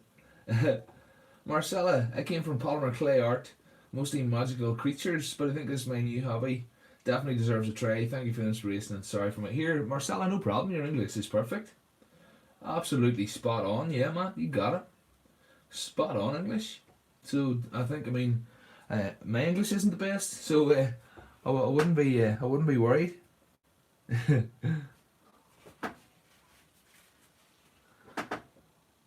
I'm gonna just take a guess. Is Marcella from Barcelona? I think Marcella's been in the chat before.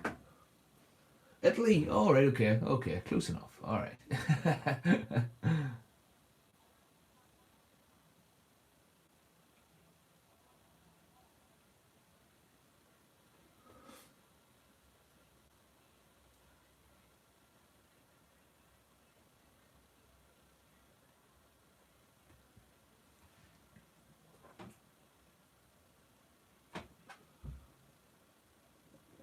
Oh, Marcella, no problem. First time in. Alrighty. Well, glad to have you here. Thank you. Thank you for stopping by. All the way from Italy, my word.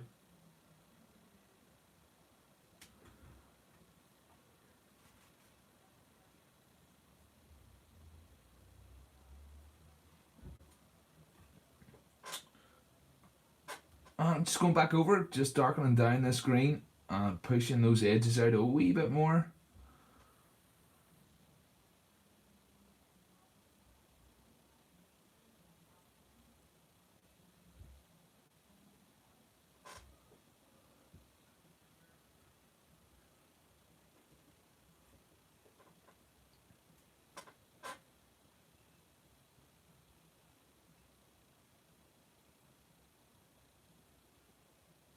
Hope you can see that okay, yeah? Oh, nice one, nice one.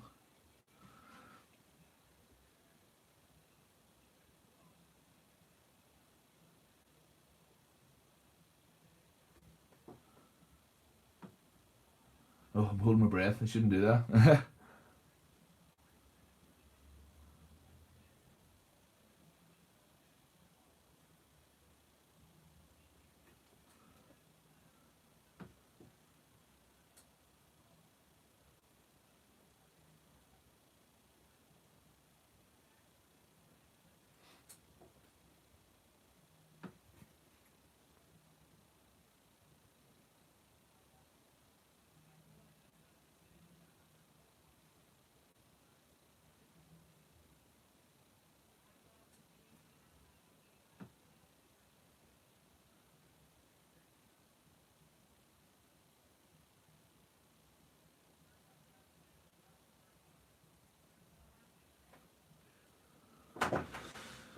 Do you see the difference there? That side has 2 coats on it, and that side is just the one.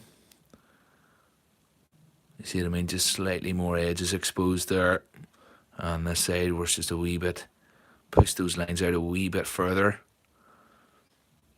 So yeah, hopefully you can see that all right.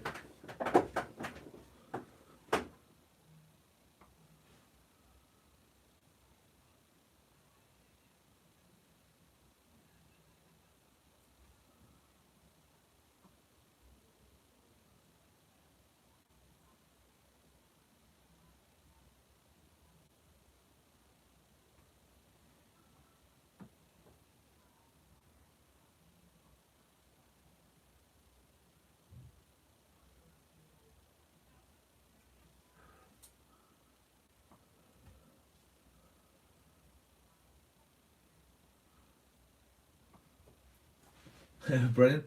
We're gonna get Italian lessons now. Brilliant.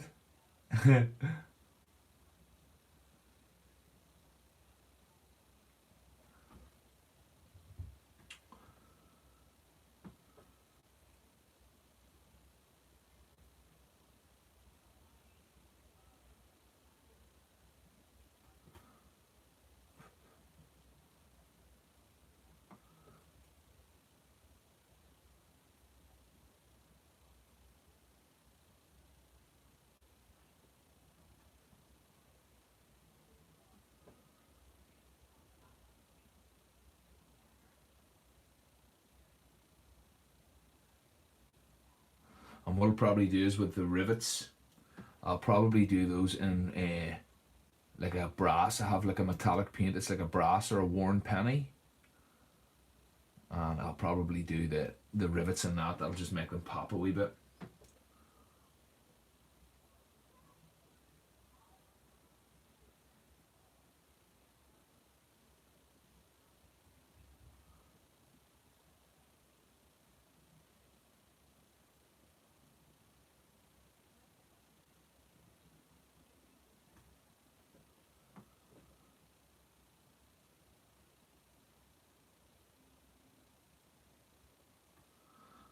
And my music has stopped, and you know why? It's because I've came to the end of the 2.5 hour playlist. That is why my music has stopped. The playlist only goes for 2.5 hours. It's fine. I'm gonna finish up here anyway. I'll get the last of the screen done. Excuse me. I'll get the last of the screen done on Crumb, and then I think I'll leave it for tonight. I think it's late enough. I'll pick it up tomorrow.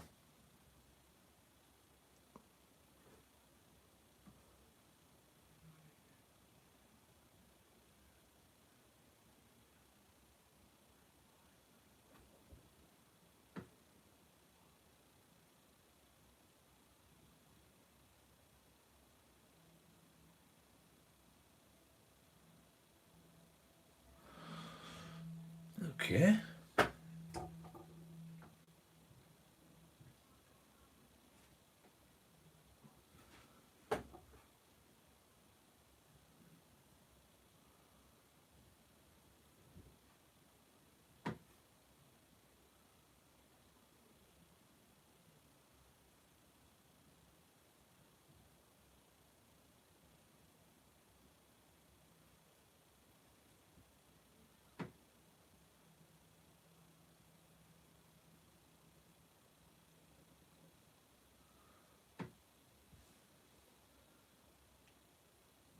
I know, Darth. Sorry, me too, man. I need my beauty sleep too. No, no, I'm surprised the pups haven't been in again. Going here, where are you? Why are you not paying attention to us? You've been ignoring us now for over 2 hours. That's usually what happens when I've been in here for over 2 hours. I must be lying sleeping somewhere.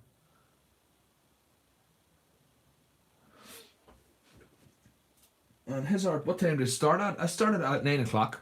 9 o'clock tonight it started. Usually try to start between 9 and half 9.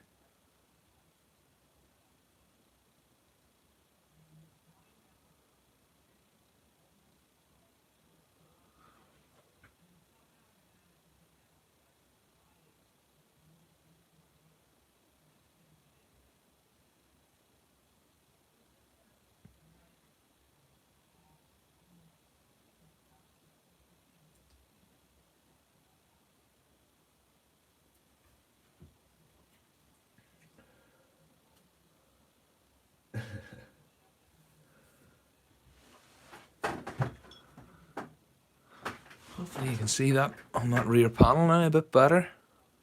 Oh, I had a quick dry with the hairdryer just to take that sheen off it. That should help.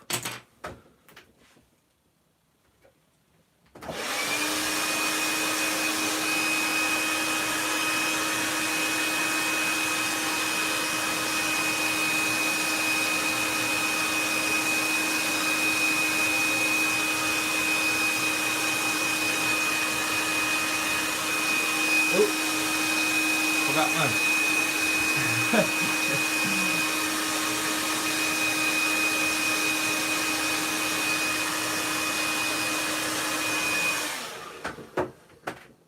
Sorry about that.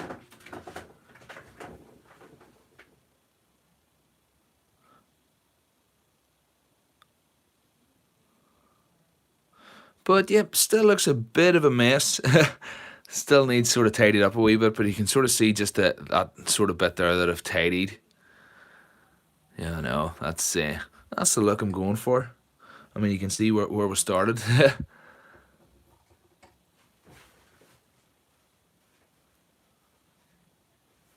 And then before that, they looked something like that.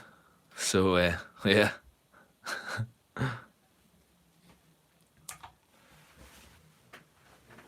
Darth, I don't know. Darth, I'm looking ready. That's it, Danielle. Sleeps for the week. Ted, I'm heading off. No worries, Ted. Thank you very much for jumping in. And I look forward to seeing Pyro. Yeah, that'll be cool. Look forward to seeing it. I'm sorry, I keep forgetting to leave my hands in the, like Matt says, I need to leave my hands in camera, you know. But yep, Ted, good night, man. Good night. I shall see you later.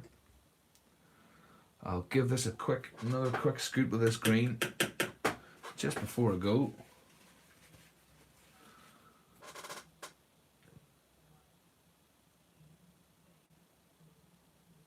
But yeah, I do find sometimes with a paint job, you're looking at it and thinking, here, this is just a complete mess. But just keep working on it. It soon comes together. Yeah, I know. And wash is always a big help when it comes to builds like this. When you come to putting the black wash on, it definitely helps make everything pop and sort of tie everything together.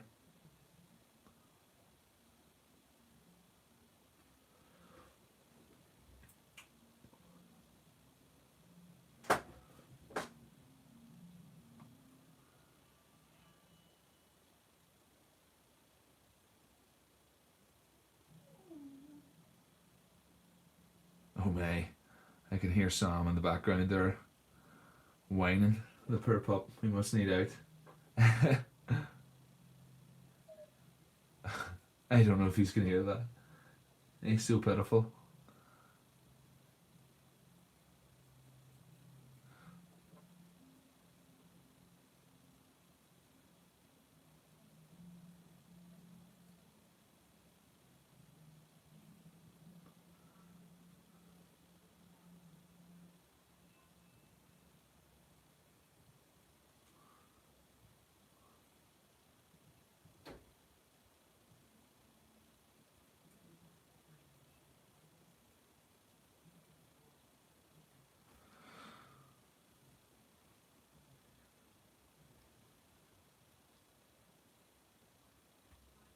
That's it, Matt. We're all in the sewers. That's it. Nobody's coming, like I say. Just keep putting more coats on, and just have faith in the technique, kind of thing. And yeah, it comes together. And sure, if it doesn't, just start again. Sure, what's the worst that could happen? Cover it all up and start again. But no, we're well past that now. We're well past that.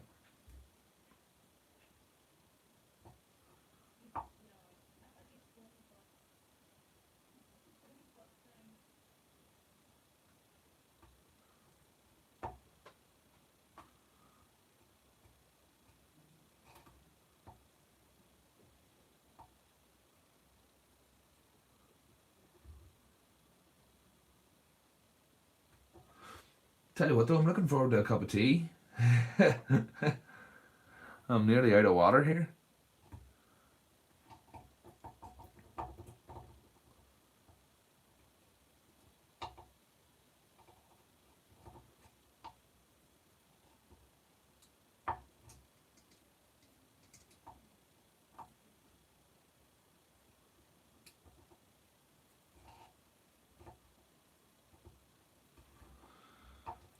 Okay, I'll maybe stop there.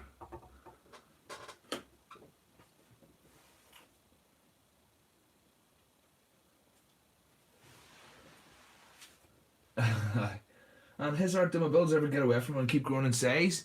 No, not really. No, I do tend to keep adding more and more Greeblies. These guys have kept me disciplined because I know they're going to be handled a lot. So I've been very reluctant to keep adding more and more sort of Greeblies and more details. I've tried to keep them very simple. You know? Yes, man. Yes, good boy. Good boy. Ain't coming now. There's Salmon again. Where is he? Here. Here, Sam. Come here, man. That's a boy. That's a boy. Yeah. Good puppies. Yeah. Hey, Ruby, what's that? Good girl. Hey, same coming now.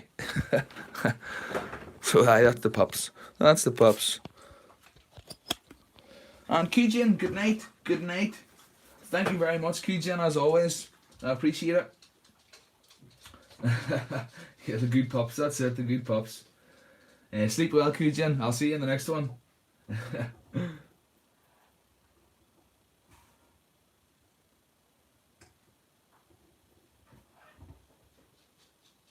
Yeah, that's Ruby and Sam. Oh, there's Sam back in again. Yeah, I think Sam's busting to get outside. I think for a pee. Yeah, mate. Do you need out squirt? But yep, that's the puppies, Sam and Ruby. The two children of the flat. But sure, I shall sign off and hopefully see you in the next one. Tomorrow night, I doubt I'll be streaming tomorrow night. I'll maybe just work on these tomorrow afternoon and try to get them finished up. But you can see the difference there. This side here has only got one coat of green on it, whereas this side has got the two coats of green on it. So yeah. And Kujin, yes, good night. Good night, Kujin. Thanks again. Great work keeping the riffraff in order. And thank you, Matt. I'm glad you caught this one too, man. Yeah, no, I'm sure I'll see you in the next one. But yeah, I don't think of anything else to show, or I suppose you should really show where the legs are at. That's where the legs are at the minute, and the arms there. So hopefully next time you see those, they'll be all painted up same colour as this guy or something similar. Yeah, I know. So for now, again, thanks very much everyone for jumping in. I really appreciate it, and the chat's been great. It's been good fun. And yeah, hopefully catch us all in the next one. Stay safe and look after yourselves. And I'll see you all later. Bye.